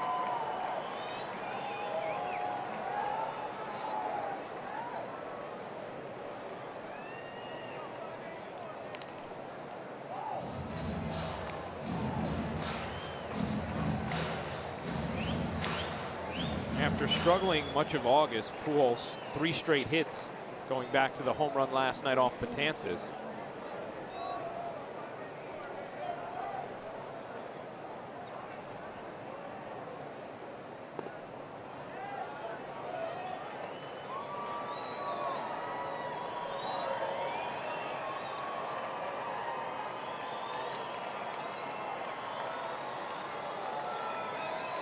Deolis Guerra up in the Angels' pen. Green behind Pujols, 2-0.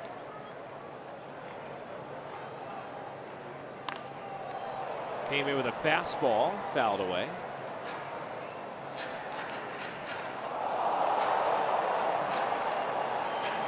As Meredith told us during Pujols' first at bat, Green grew up a huge Pujols fan. Is looking forward to this matchup today. Curious about it as well. So far, Pujols, 2 hard singles.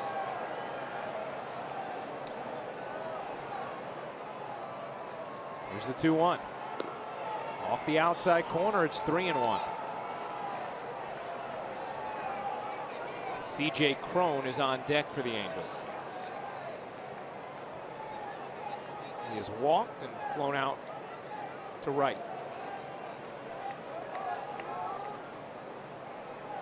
The 3-1 on the outside corner, off speed.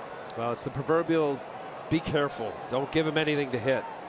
Midway through the game, 2 outs. You're in a 3-1 fastball count against, while an older Albert Pujols still having a heck of a year, 23 home runs and 96 RBIs. Dangerous hitter. Pitcher's pitch here. Is driven in the air to left center and deep. Ellsbury back at the wall, leaps and makes the play. He lined it up and took away a long ball from Albert Pujols. The Yankee outfielders showing off their glove work here in Anaheim. Ellsbury got under it, waited, leaped, and made the grab to pull that one back and keep it a 1-0 game.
Leaping catch to rob Albert Pujols of what looked like probably a home run. Maybe it just hits the top of the wall. That is very close. Looks like it was likely out. And it keeps it a 1-0 game as Gary Sanchez takes strike one. Wow. Last night, Brett Gardner to C.J. Cron, and then here Albert Pujols. It looked like a home run. I'm with you. I'm not 100% sure, but heck of a play. Sanchez, big swing and a miss. Here's a good angle here. Is this over? He got almost to the wall. Ellsbury did. I think that goes over. That's a home run. Yeah, I agree. Would have been. Great catch. He got there, was just waiting, and then finally leaped and extended to pull it back. An excellent play by Jacoby Ellsbury. The Yankee outfielders sparkling here in Anaheim. It was the 0-2. Swing and a miss, and Sanchez has been tamed today thus far by Jhoulys Chacín.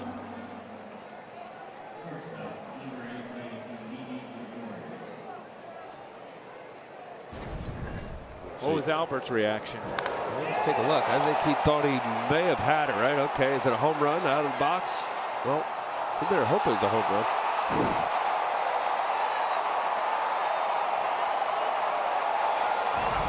Yes, when you've done it 583 times, you get over it pretty quickly. Huh?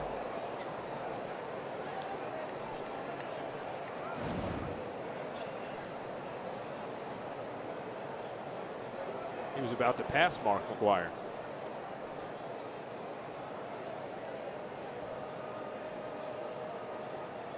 Gregorius lines that hard right to Simmons. His buddy from Curacao makes the catch for the second out.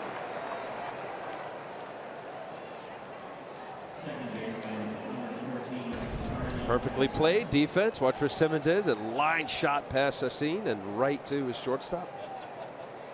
That's why if you're a pitcher, right, you deal with the ground balls that squirt through because of shifts, because eventually the numbers would dictate that. Right. No, I'm with you, Ryan. I think that, listen, these the sabermetric portion, computer-driven, stat-oriented part of this baseball game now that we watch. It's not just rhyme or reason. Everything is documented. It's charted. There's a precise reason why they play where they do, and that's why it's harder to hit.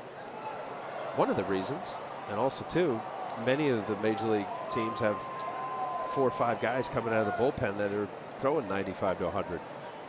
So the mixing and matches late in the game, you don't see a whole lot of offense with the better teams.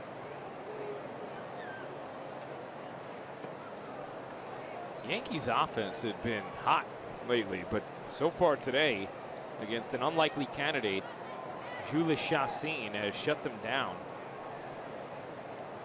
He's pitched to a 5.40 ERA over his last 3 seasons. It's tomahawk foul. Early on in his career, though, Chacín had some success. You mentioned earlier now with the Rockies. In his first 5 years, he had an ERA in the mid-3s. It's over the last 3 seasons that things have come apart for Chacín. Yeah, he had a couple. I mean, listen, pitching in Colorado is not fun. At 11, he had a 3.6 ERA. That is looped into center field. A base hit for Starlin Castro, his second hit of the afternoon. Chacín also in 2013, Ryan, 14-10 with a 3.4 ERA, 197 innings. And that is going to end his afternoon. So much more than Mike Scioscia could have expected from Chacín. The 2-out single will chase him. Scioscia will make the Verizon call to the bullpen. The Yankees trying to crack through with 2 outs here in the 6th.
The 10th time in 13 games that Brian McCann is serving as the DH. He told me last night in the clubhouse that he's getting used to the role and getting more and more comfortable as he continues to do it, but did say it took a while, maybe 4 or 5 days to get in a routine. Once he had that routine down, it has allowed him to feel a little bit better when he gets up to the plate.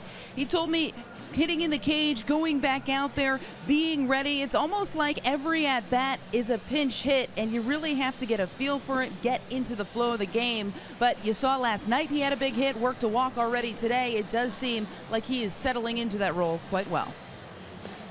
Meredith, has his spirit seemed to rise a little bit as well as he settled into the role? Well, he's been great. You talked a little bit about it early, the work that Mark Teixeira and Brian McCann has put in with some of these younger players. And last night, nothing but praise for those guys, saying these guys aren't just coming up to fill spots. They're coming up to be impact baseball players, hitting in the middle of the order, and they're starting big games, and it's great for me to see. And not to mention, he said this group of young players, one of the best he has seen in a while. So his spirits are high. He is contributing, and every day he's not behind the plate. He's probably feeling better and better, stronger, more healthy. And now a spot here with Castro on first and 2 outs as Deolis Guerra delivers strike one.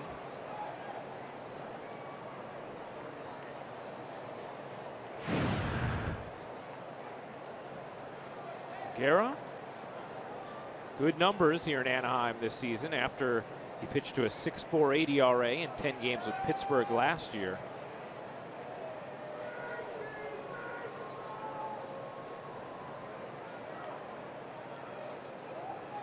Went through 10 pro seasons, 255 minor league games before he broke into the bigs. Swing and a miss. Nice looking offering to McCann. Had him out in front. That's his pitch right there, Ryan. He's got a good changeup, throws it 46% of the time up to this point, a 143 batting average against on that pitch, especially to the left-handed batters. Primarily fastball change. Doesn't throw real hard, right around 90, 91. And a hit 0-2 on McCann.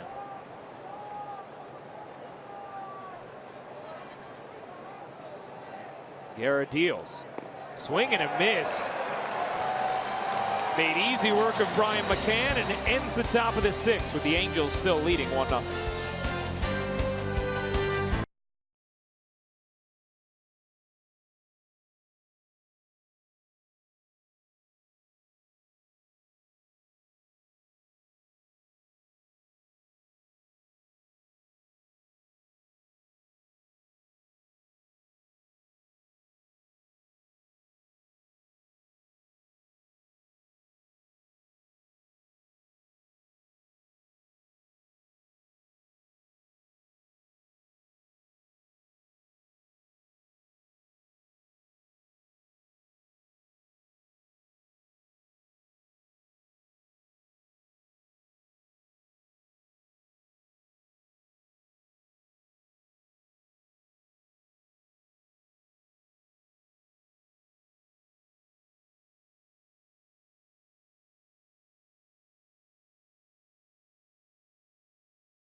WB Mason presents the Joe Girardi Show. The skipper looks back on this West Coast weekend and previews the matchup with Robinson Cano and the Seattle Mariners. It's tonight after the postgame only on Yes.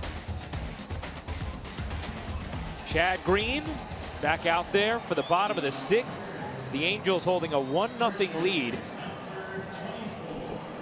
Yankees had serious threats in the 3rd and 4th. A runner in scoring position in the 5th, but have been unable to score against Ulyss Chacin and now Deolis Guerra. Here's C.J. Cron.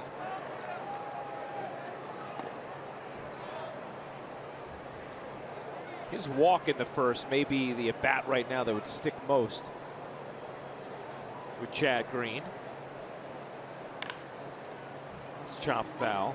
Green retired the first 2 batters in the first, and Albert Pujols hit a hard single. And then he walked Crone. And Andrelton Simmons grounded one through the left side. Slowly hit, just perfectly placed. And that scored Pujols for the game's only run. And you mentioned that because it's 1-0. That's right. I mean, it's first inning. Yes, you're right. He gets 2 quick outs, and then Pujols gets, I think he broke his bat. And then a 3-1 pitch. He throws a slider to walk Crone. And then, as you mentioned, Simmons to Gardner. And close play at home plate. If the 2 outs, I'm not sure how Ron Renicky would have handled an aging Albert Pujols chugging home. But, look, Chacin has been good. The Yankees haven't been able to capitalize, as you said. There's a fastball, and I like that spot right there. It sets up Anthony Swarzak getting ready in the Yankee bullpen. That pitch there sets up the pitch away. Missed middle.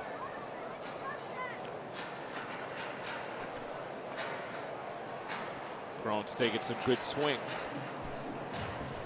93 pitches for Green.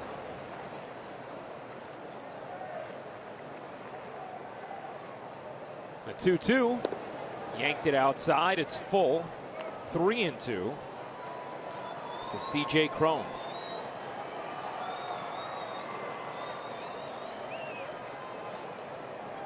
The payoff. Popped him up. Right near the mound, Mark Teixeira makes the call on the catch for the first out of the 6th. Nice pitch, good sequence, a lot of heaters, throws a cutter. 3-2 count, takes a little off, slider, gets Cron out front. Let's hear it. Primarily fastball, threw a heater inside. You see Cron certainly frustrated with that swing. Tough to stay back. 3-2, you got a guy still throwing, pumping 95. There's Andrelton Simmons. Flies that to right. Aaron Hicks near the line makes the grab. 2 away. I would think the Yankees, Joe Girardi, Al, they have to feel really good about Chad Green backing up that excellent start against Toronto, which he threw 6 shutout innings, struck out 11, with another really strong start today. Great start. Listen, I know they're down 1-0, and the 1 run we just told you about in the first inning. He's been good, really has, and primarily 2-pitch. Hadn't seen a whole lot of changeups, fastball, slider. Mostly ahead. Really hasn't had a whole lot of danger, really. Cowart had a 2-out double in the 4th. Pujols nicked him up for a couple singles. He's given up just 5 hits. Now ahead of Buss. 0-2. The pitch. He got him. Strike 3. Strong inning for Chad Green, who has put up 6 impressive frames. We go to the 7th.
Now you can stream them live on your mobile device using Fox Sports Go. Just download the app and sign in with your subscriber information.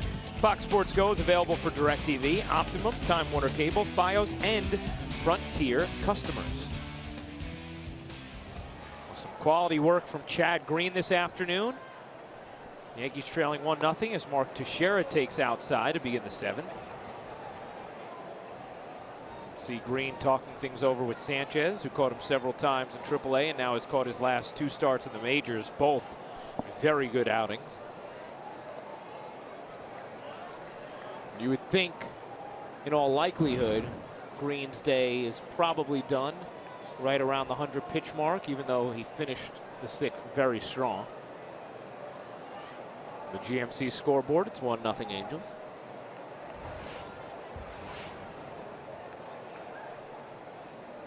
Here's the 2-0. Outside, 3-0.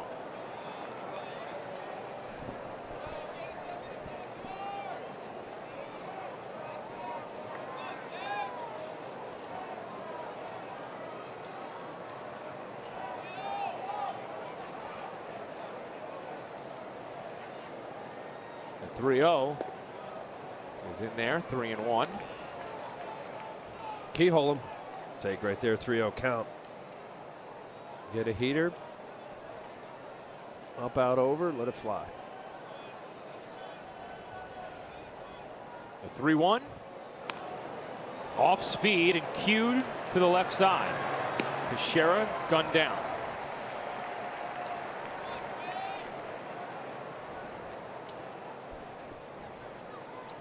Changeup, got him. That's the Guerra's MO. Get to the changeup. You saw what he did to Brian McCann last inning. This is a changeup out of the hand. Not able to stay back. Good action down and away. Not a pitch that Mark Teixeira would want to swing on a 3-1 count. Tough to stay off that. Here's Chase Headley. He struck out in each of his at-bats. Lines that into left center field. Trout racing over. Will get there. And the Yankees, with their first 2 hitters retired here in the 7th.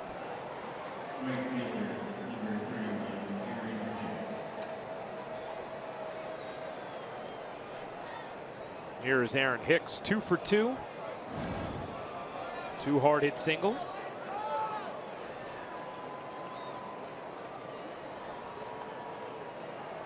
Hicks said he has a lot of family and friends here from the area. Southern California. That's right.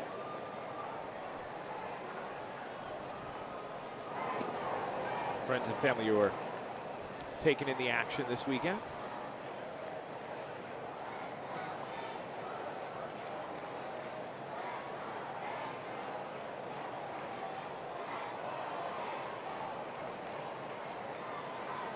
There's the 1-0. It's down, and Hicks ahead in the count, 2-0 on Guerra. Long Beach, California. Yeah, that is close nearby. First rounder by the Twins, Hicks was in 2008, out of Woodrow Wilson High School.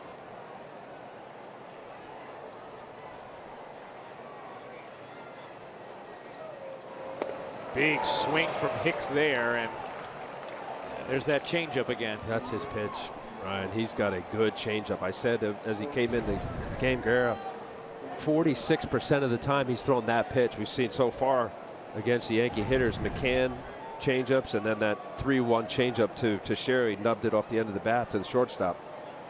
Well, it was Ray Searage, the Pirates pitching coach, who actually discovered Guerra in Venezuela winter ball a couple years ago. Convinced the Pirates to sign him.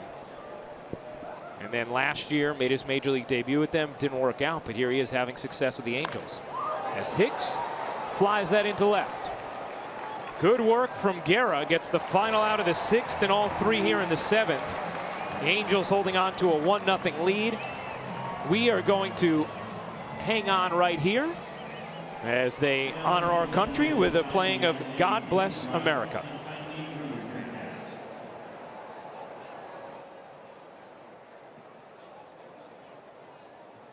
Prior to singing Take Me Out to the Ball Game, please join Malia Savets in singing God Bless America. God bless America, land that I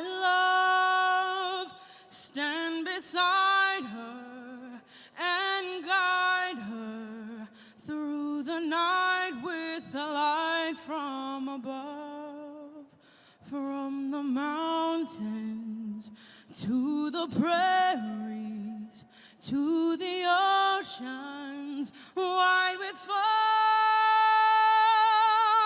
God bless America, my home sweet home. God bless America, my home sweet home.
Fix them beginning tomorrow in Seattle.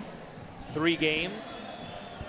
Joe Girardi emphasizing how important they will be, and I'm sure Joe Girardi knows how important these 2 young men are for his rotation the rest of the year. And Luis Cessa last night, Chad Green today, both excellent starts.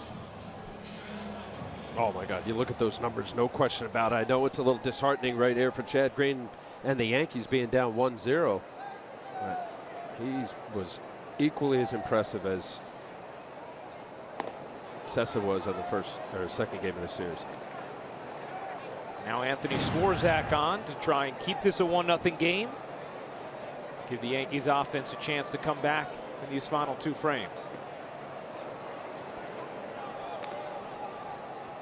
Swarzak got hit hard against Toronto in the 12-6 loss. Gave up 4 runs while recording just 2 outs. Really got Toronto back in the game, but he bounced back with a scoreless frame the next day. Wasn't a high leverage situation, but nice to get back out there as he gets the first out here. I mean, just showing those lines and the bummer aspect of when you pitch a whale of a ball game. The 1 run in the first inning by Green, 5 hits. Really, when you look at all the hits, other than, help me out here, Caleb Coward. That was the only one there. Well, in the Pujols' first single, and Coward's double were hit hard. Pujols' first single, I think he may have broke his bat. It was a little humpback liner, wasn't it? No, it was a P-Rod. Yeah, the second one was the humpback liner. Yeah. I know it's all about the 100 pitch count and, you know, get guys to make sure they're not overworked. But gosh, it's one of those games where you get another. Give me another inning, coach. I get a chance to win this game. That's off the end of the bat into left. Gardner running on, makes the catch for the second out. Pujols also robbed of a home run in this game. Well, that's true, yeah. That was a hard hit ball to left center that Jacoby Ellsbury pulled back after Gardner. All right, there you go. Robbed one so it last would have been night. 2-0. I'll give it that one. But yes, Chad Green really held him in check.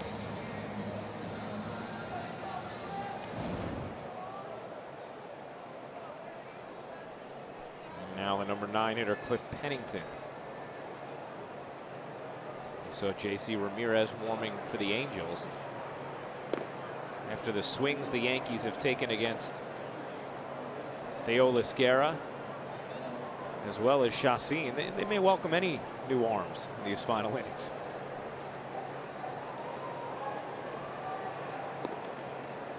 Swarzak ahead 0-2.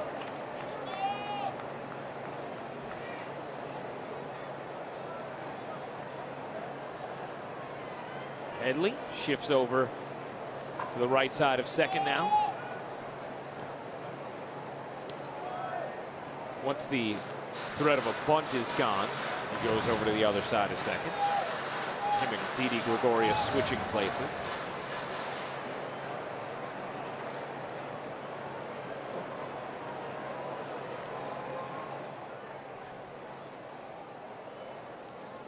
The 1-2.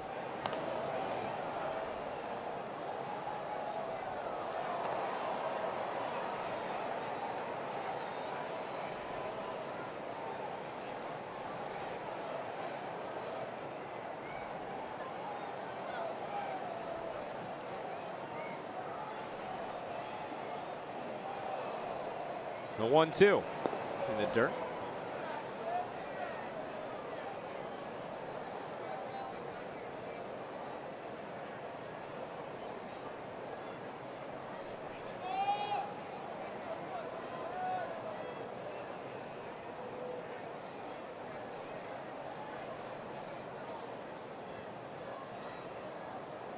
Swarzak delivers inside, and the count now full on Cliff Pennington with Cole Calhoun, the leadoff hitter, on deck.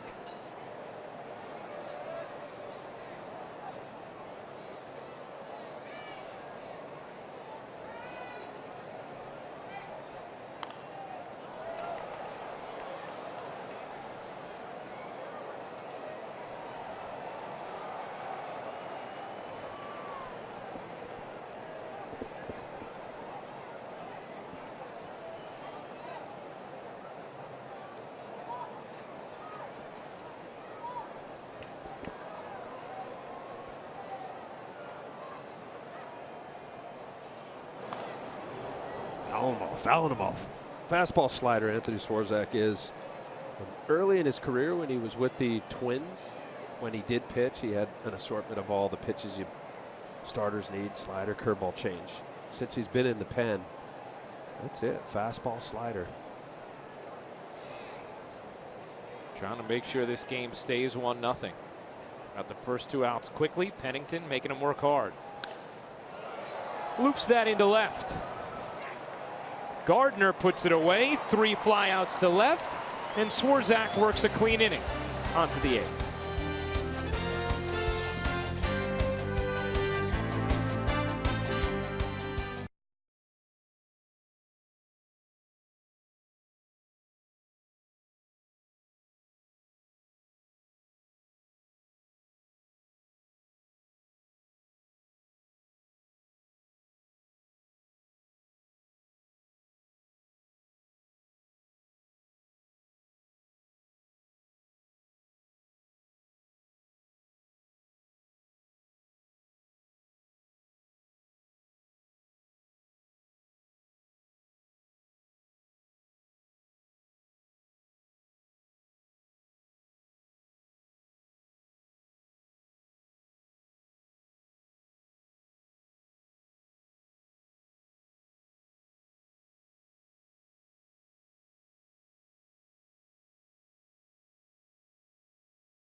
Nissan dealer. Not a lot of offense this afternoon. 0-6-0 for the Yankees, 1-5-0 for the Angels. Chad Green, very good this afternoon. Second straight quality outing. Jhoulys Chacín, who has been knocked around the yard this year with an impressive start for the Angels. Andrelton Simmons had a ground ball ribby single in the first. The Yankees have threatened a few times in the middle innings, but 1 for 5 with runners in scoring position. Yeah, not a whole lot going on for the Yankee offense this afternoon. Now they face J.C. Ramirez. He threw an inning last night, struck out 2.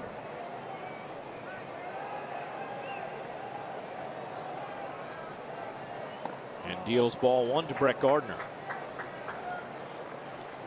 Gardner came up with what was the Yankees' best chance of the afternoon. First and third, 1 out in the third.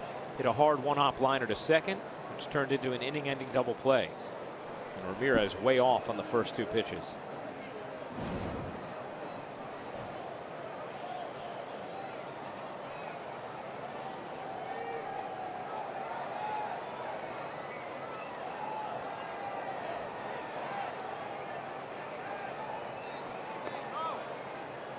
On the Hyundai scoreboard, 1-0 Angels. Yankees trying to complete the sweep. 6 times this year they've won the first 2 games of a 3-game set.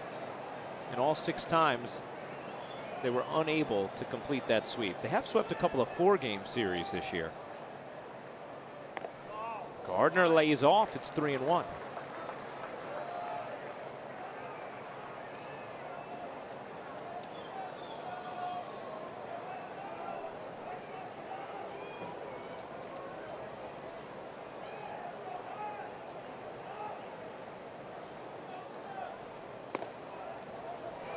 Strike 2. The count full on Gardner. Trying to set the table for the Yankees here in the 8th.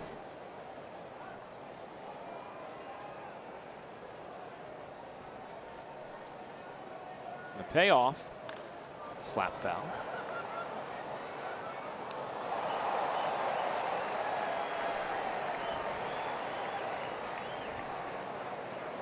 J.C. Ramirez been around a bit. Got to the big leagues in 2013 with the Phillies. Bounced around Arizona, Seattle. This year with Cincinnati. They claimed off waivers. Angels picked him up. Gardner slaps that foul. That's a dangerous one. Yeah, when I see that, Ryan, picked up off waivers, which means taken off a big league roster. Throws 97, 98 miles an hour. He touched 99. Fastball, slider. The guy throwing close to 100 miles an hour, and they pick him off on waivers. Yep. Inside and low, ball 4, and a nice job by Brett Gardner to get on to lead things off here in the 8th. Good at bat right there. Get on base in this 1-0 game late in the game here in the 8th.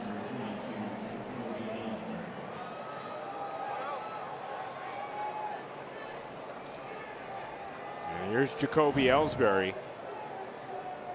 He is rolled out to first, struck out, and popped out.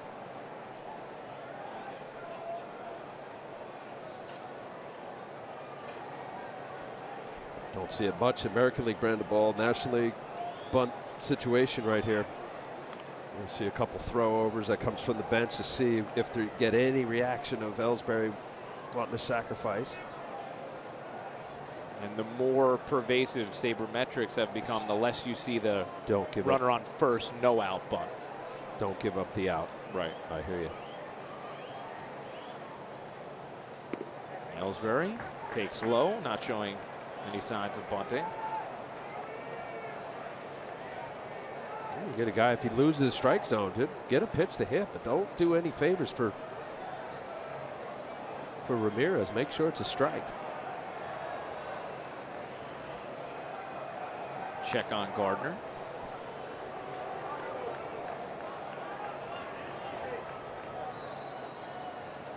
Gardner, 13 stolen bases, caught twice.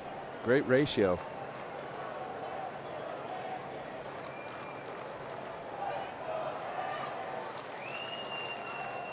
Ellsbury chops that weakly to second.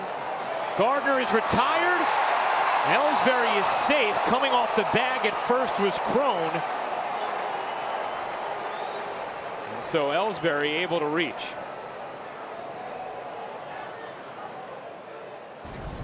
Now, if they're going to check this or not, we'll get a good look right here from the bang bang play. In the glove, is he on the base?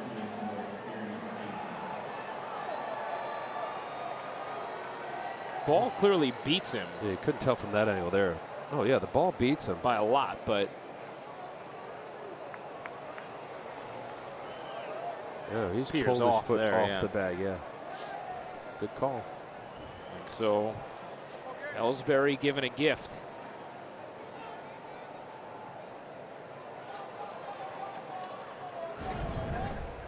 And a chance for Sanchez. In the dirt, blocked beautifully there by Perez. That'll keep Ellsbury at first. Yeah, that's a good play right there. Just under the radar kind of play in this game, keeping Ellsbury at first base. Nice job by Carlos Perez.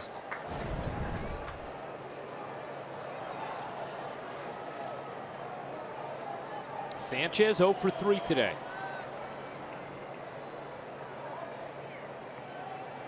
Check on Ellsbury.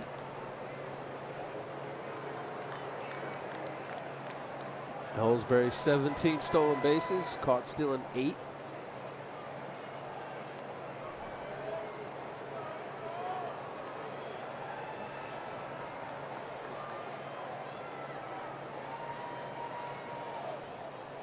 The 1-0.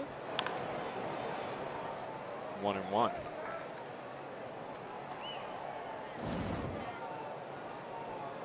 Ellsbury hasn't stolen a base in a long time. His last steal, July 19th.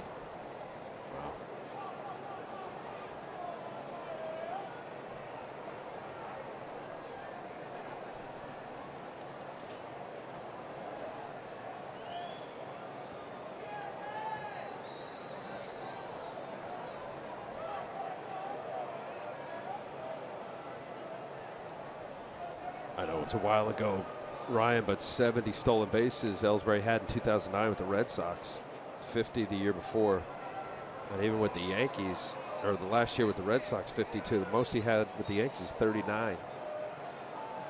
2 years ago in 2014. Ellsbury nearly caught there. I think he was going there. Boy, he looked like either a really good fake steal. Watch this here. Pumps. Just getting in. Got him leaning. Get back.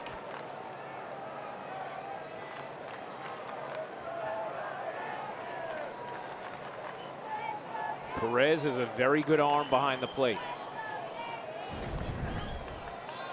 There goes Ellsbury. The throw down, not in time. Ellsbury steals second.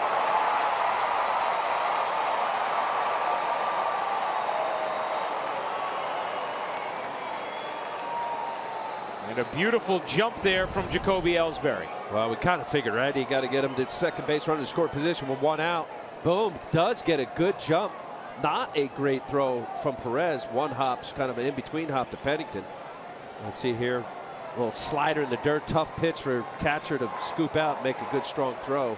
Easily Ellsbury getting in there. Now you hear the "Let's Go Yankees" chants here in Anaheim.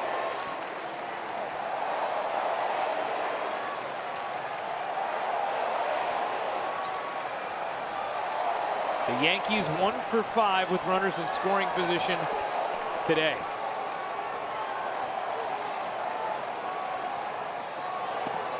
And 3-1 on Sanchez. Didi Gregorius on deck.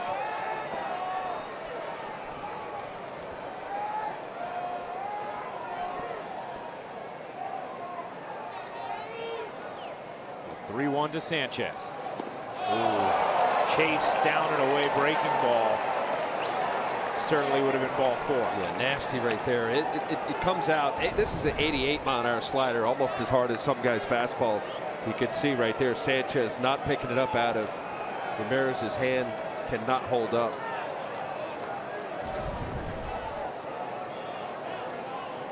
So now the count full on the rookie, and Sanchez wants to take time.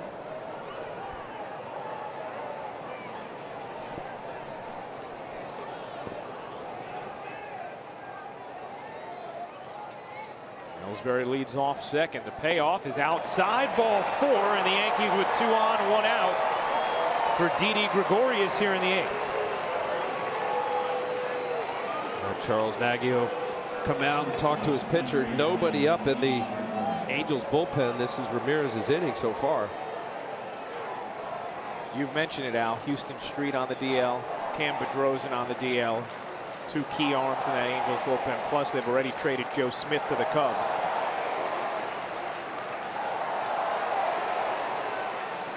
This copyrighted telecast is presented by authority of the New York Yankees and may not be reproduced or retransmitted in any form, and the accounts and descriptions of this game may not be disseminated without the express written consent of the New York Yankees.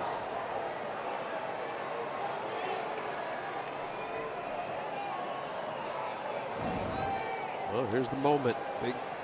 The moment in this game for the Yankees. Didi Gregorius, big at bat right here. And Gregorius fights that off down the left field line, foul.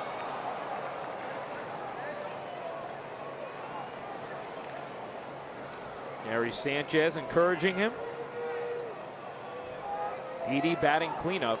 Joe Girardi, talking about it before the game today, said ideally right now you'd probably have him in the 6 or 7 spot because he can drive and runs. But the way this lineup meshes, he thinks 4th is the best place to slot Gregorius, and he's hit well there thus far. The 0-1 chopped at the plate, foul.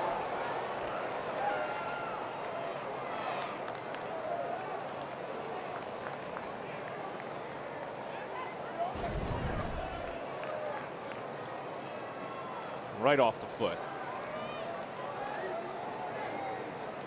Well, he does lead the team in home runs at 17. Now that Beltran is in Texas.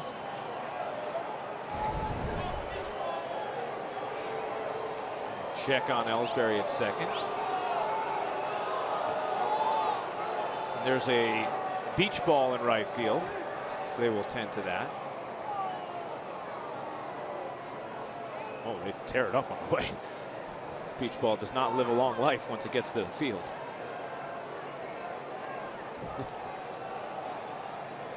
The 0-2. Gregorius stays alive.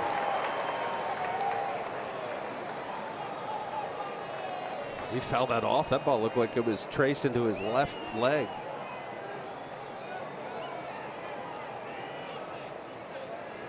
Yankees looking for that big hit. They've been getting it of late. Seeking it here in the 8th with 2 on, 1 out, and an 0-2 count.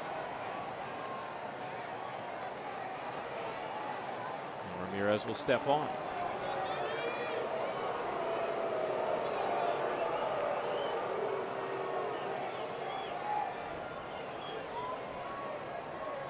Two walks in the inning thus far for Ramirez.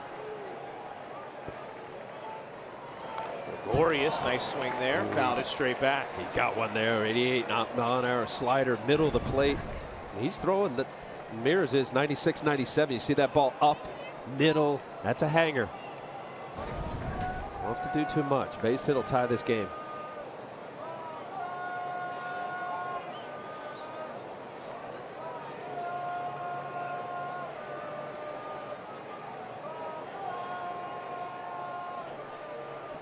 The 0-2.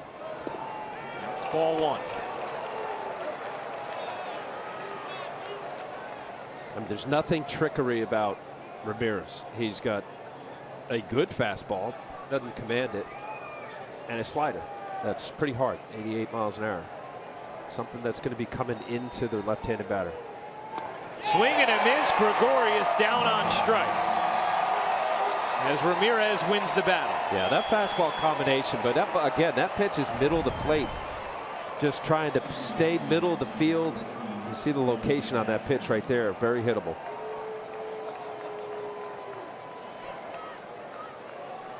See this on the Mercedes-Benz Yesmo. Just out in front, just a bit. So now it's left for Starlin Castro. He has 2 hits tonight after 2 last night.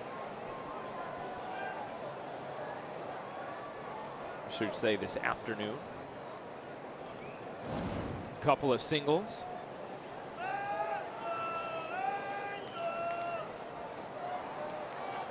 Ellsbury with speed at second. Sanchez off first.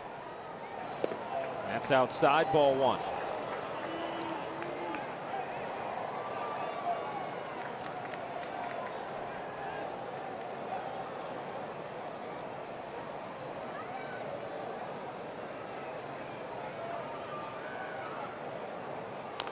Dribbled in front of the plate. Perez out to get it and fires to first in time to end the threat. Once again, the Yankees with men on, but unable to find that big hit today. They're 1 for 7 with runners in scoring position.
Today on Sunday, August 28th, when the Yankees take on the Orioles, the first 18,000 guests, 14 and younger, will receive a replica 1996 World Championship ring courtesy of Betteridge Jewelers. For tickets, log on to Yankees.com, visit the Yankee Stadium ticket window, Yankees clubhouse shops, or call Ticketmaster at 877-469-9849.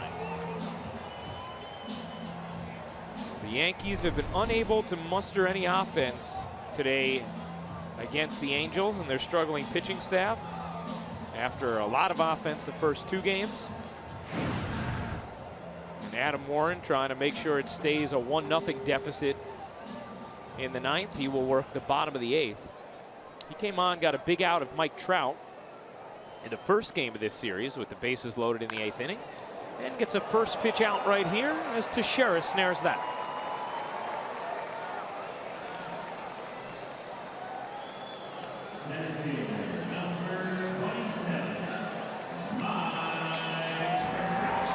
On the Hyundai scoreboard, it's 1-0 Angels.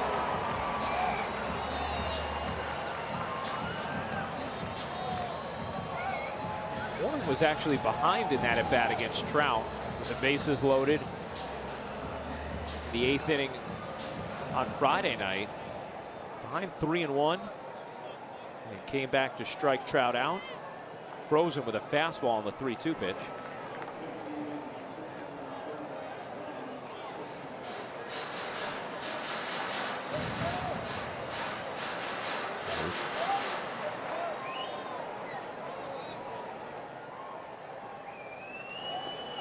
Nice breaking ball there from Warren for a strike.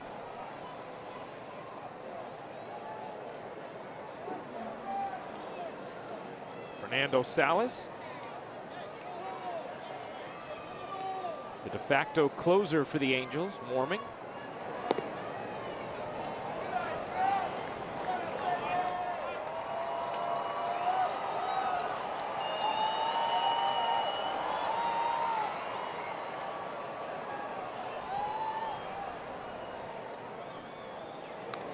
Big swing from Trout there, fouled it straight back. Well, cutter middle of the plate. I know it'll take sometimes for good hitters is in Trout. That little base hit that he had, little jam shot up the middle. He's been struggling of late.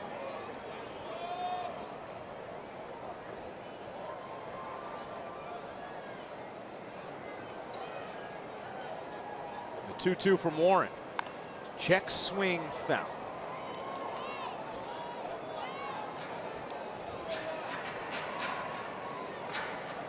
If you're looking ahead to the top of the ninth, the Yankees will have Brian McCann, Mark Teixeira, and Chase Headley.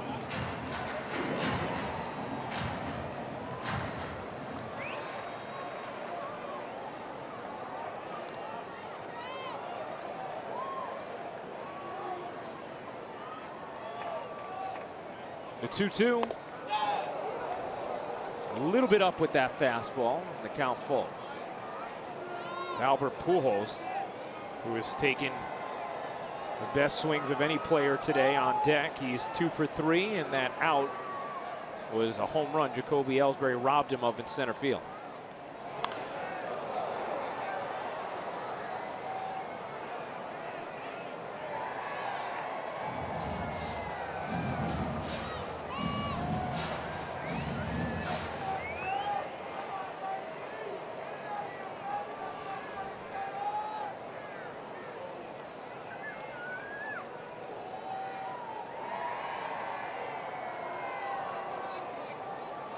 Payoff from Warren. Another big swing from Trout, fouled it straight back. Warren with the trade to the Cubs. They sent him down. Did not pitch well. There he is back with the Yankees in the Chapman trade. That's ball 4. Now Trout on for Pujols with 1 out here at the bottom of the 8th.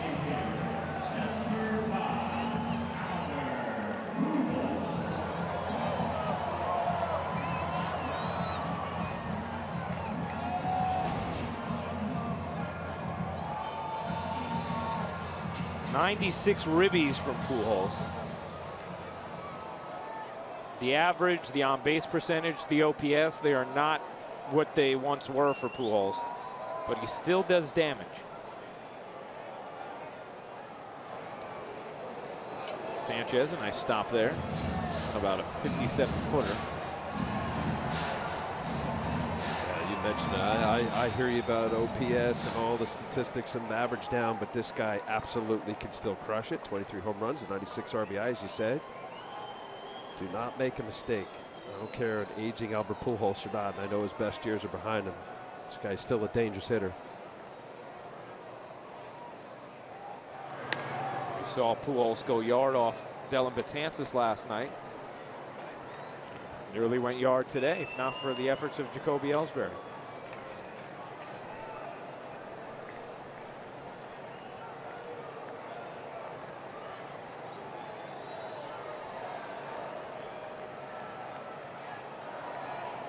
Trout is going, swing and a miss. The throw down is low, scooped up nicely by Castro, and applies the tag to nail Trout.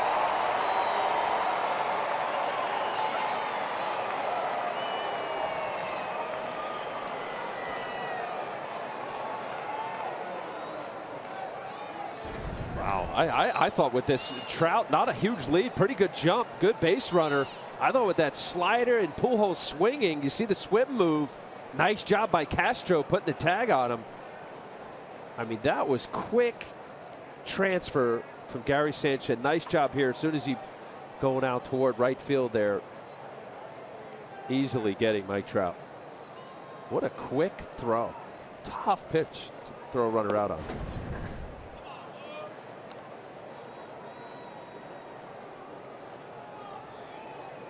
Two and one on Pujols. It didn't have the height, but he got it there quickly. Grounded toward the middle. Castro can't make the diving play. And Albert Pujols has his 3rd hit of the day.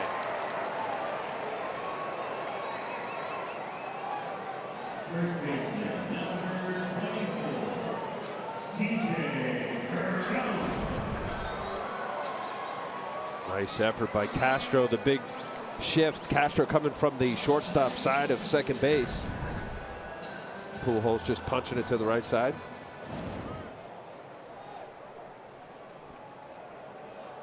Here's C.J. Cron.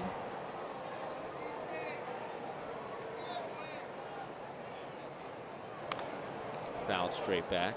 We mentioned it, Al. Sanchez got rid of that in a hurry. I hear you on the low throw, but you know, often, especially if you get a bad visual, the swing, slider down, it's in the dirt. That one hopper actually gets there quicker. Yeah. And Right he had on a the lot base. of velocity on it. Strong arm. It's fouled back. Warren ahead 0-2.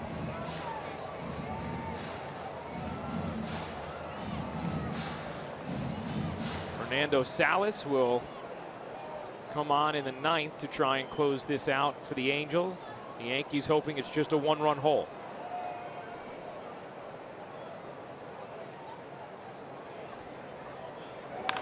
Grounded hard and past the diving Gregorius into left center field. Pujols is going for third, and he's going to be there. And the caught stealing looming very large as the Angels have hit two hard singles back-to-back after Trout was retired.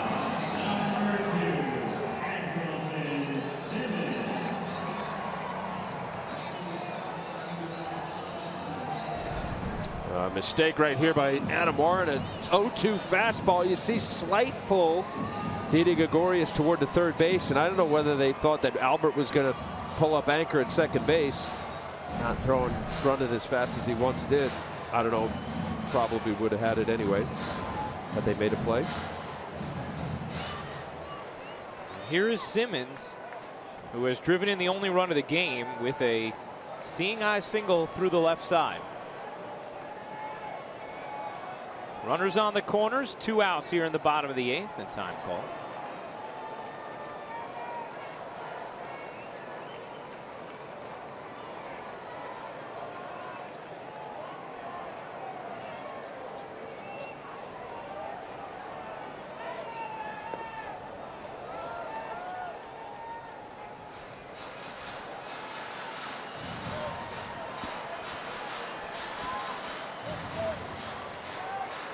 Huge run right here for the Angels. Keep this run game a 1-0 game for the Yankees. Give them a chance in the top of the 9th.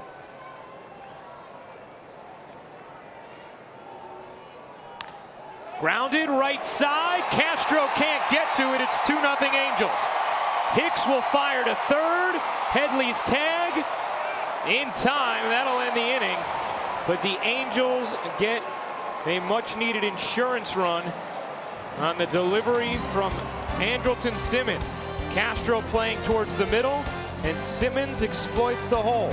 2 seeing eye ribby singles from him today, and the Angels with a 2-0 lead as we go to the 9th.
By Fios. Fios is not cable. We're wired differently. Visit getfios.com.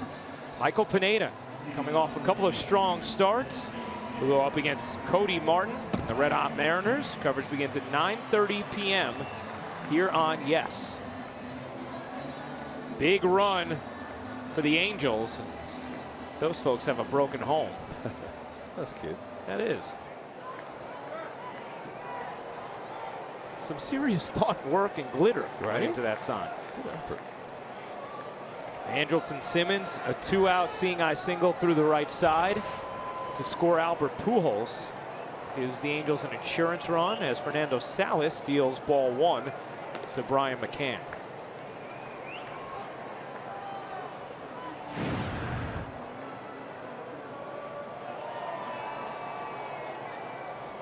See the numbers on Salas. And he's behind McCann 2-0. He's the anointed closer for a bullpen that's been searching for that closer since Houston Street's been injured. Veteran pitcher Salas.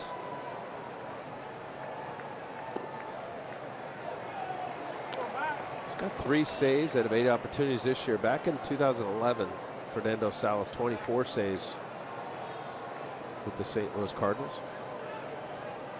It was the year they won the World Series, although he really struggled in the playoffs. 2-2 on McCann.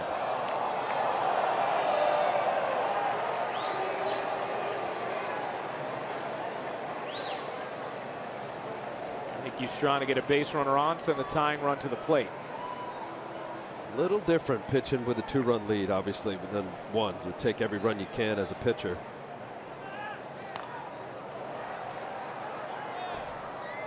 Late tack-on runs. We saw it last night with the Yankees. They got 3 quick runs in the first inning, and then Aaron Judge had the big 2-out single, 2 runs in the 6th inning. Gave some breathing room for the Yankee pitchers, 5-0 at the time. The 2-2. Swing and a miss. McCann down on a nasty hook from Salas.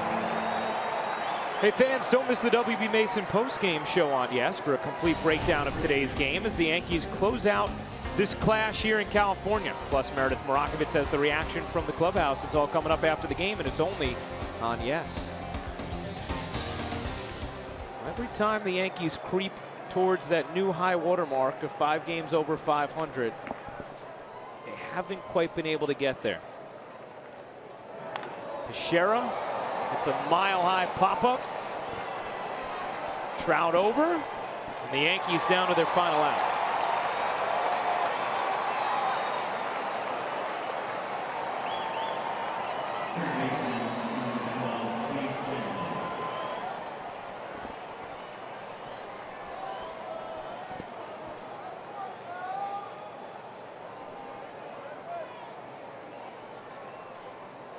Here's Chase Headley, 0 for 3, a couple of strikeouts and a line out to center.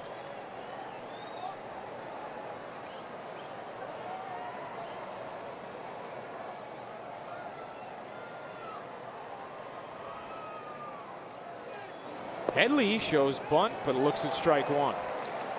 I like the idea. Get on base, down by 2. And with a shift on, why not? Right now, a single is as good as a homer.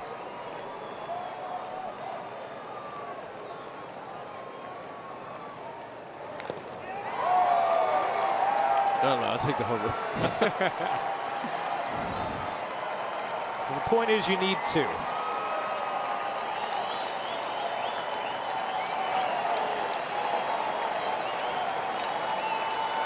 Headley behind 0-2.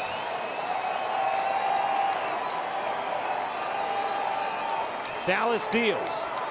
Ball game. Headley whips for the 3rd time today, and the Angels thwart the Yankees' efforts of a sweep with a 2-0 victory.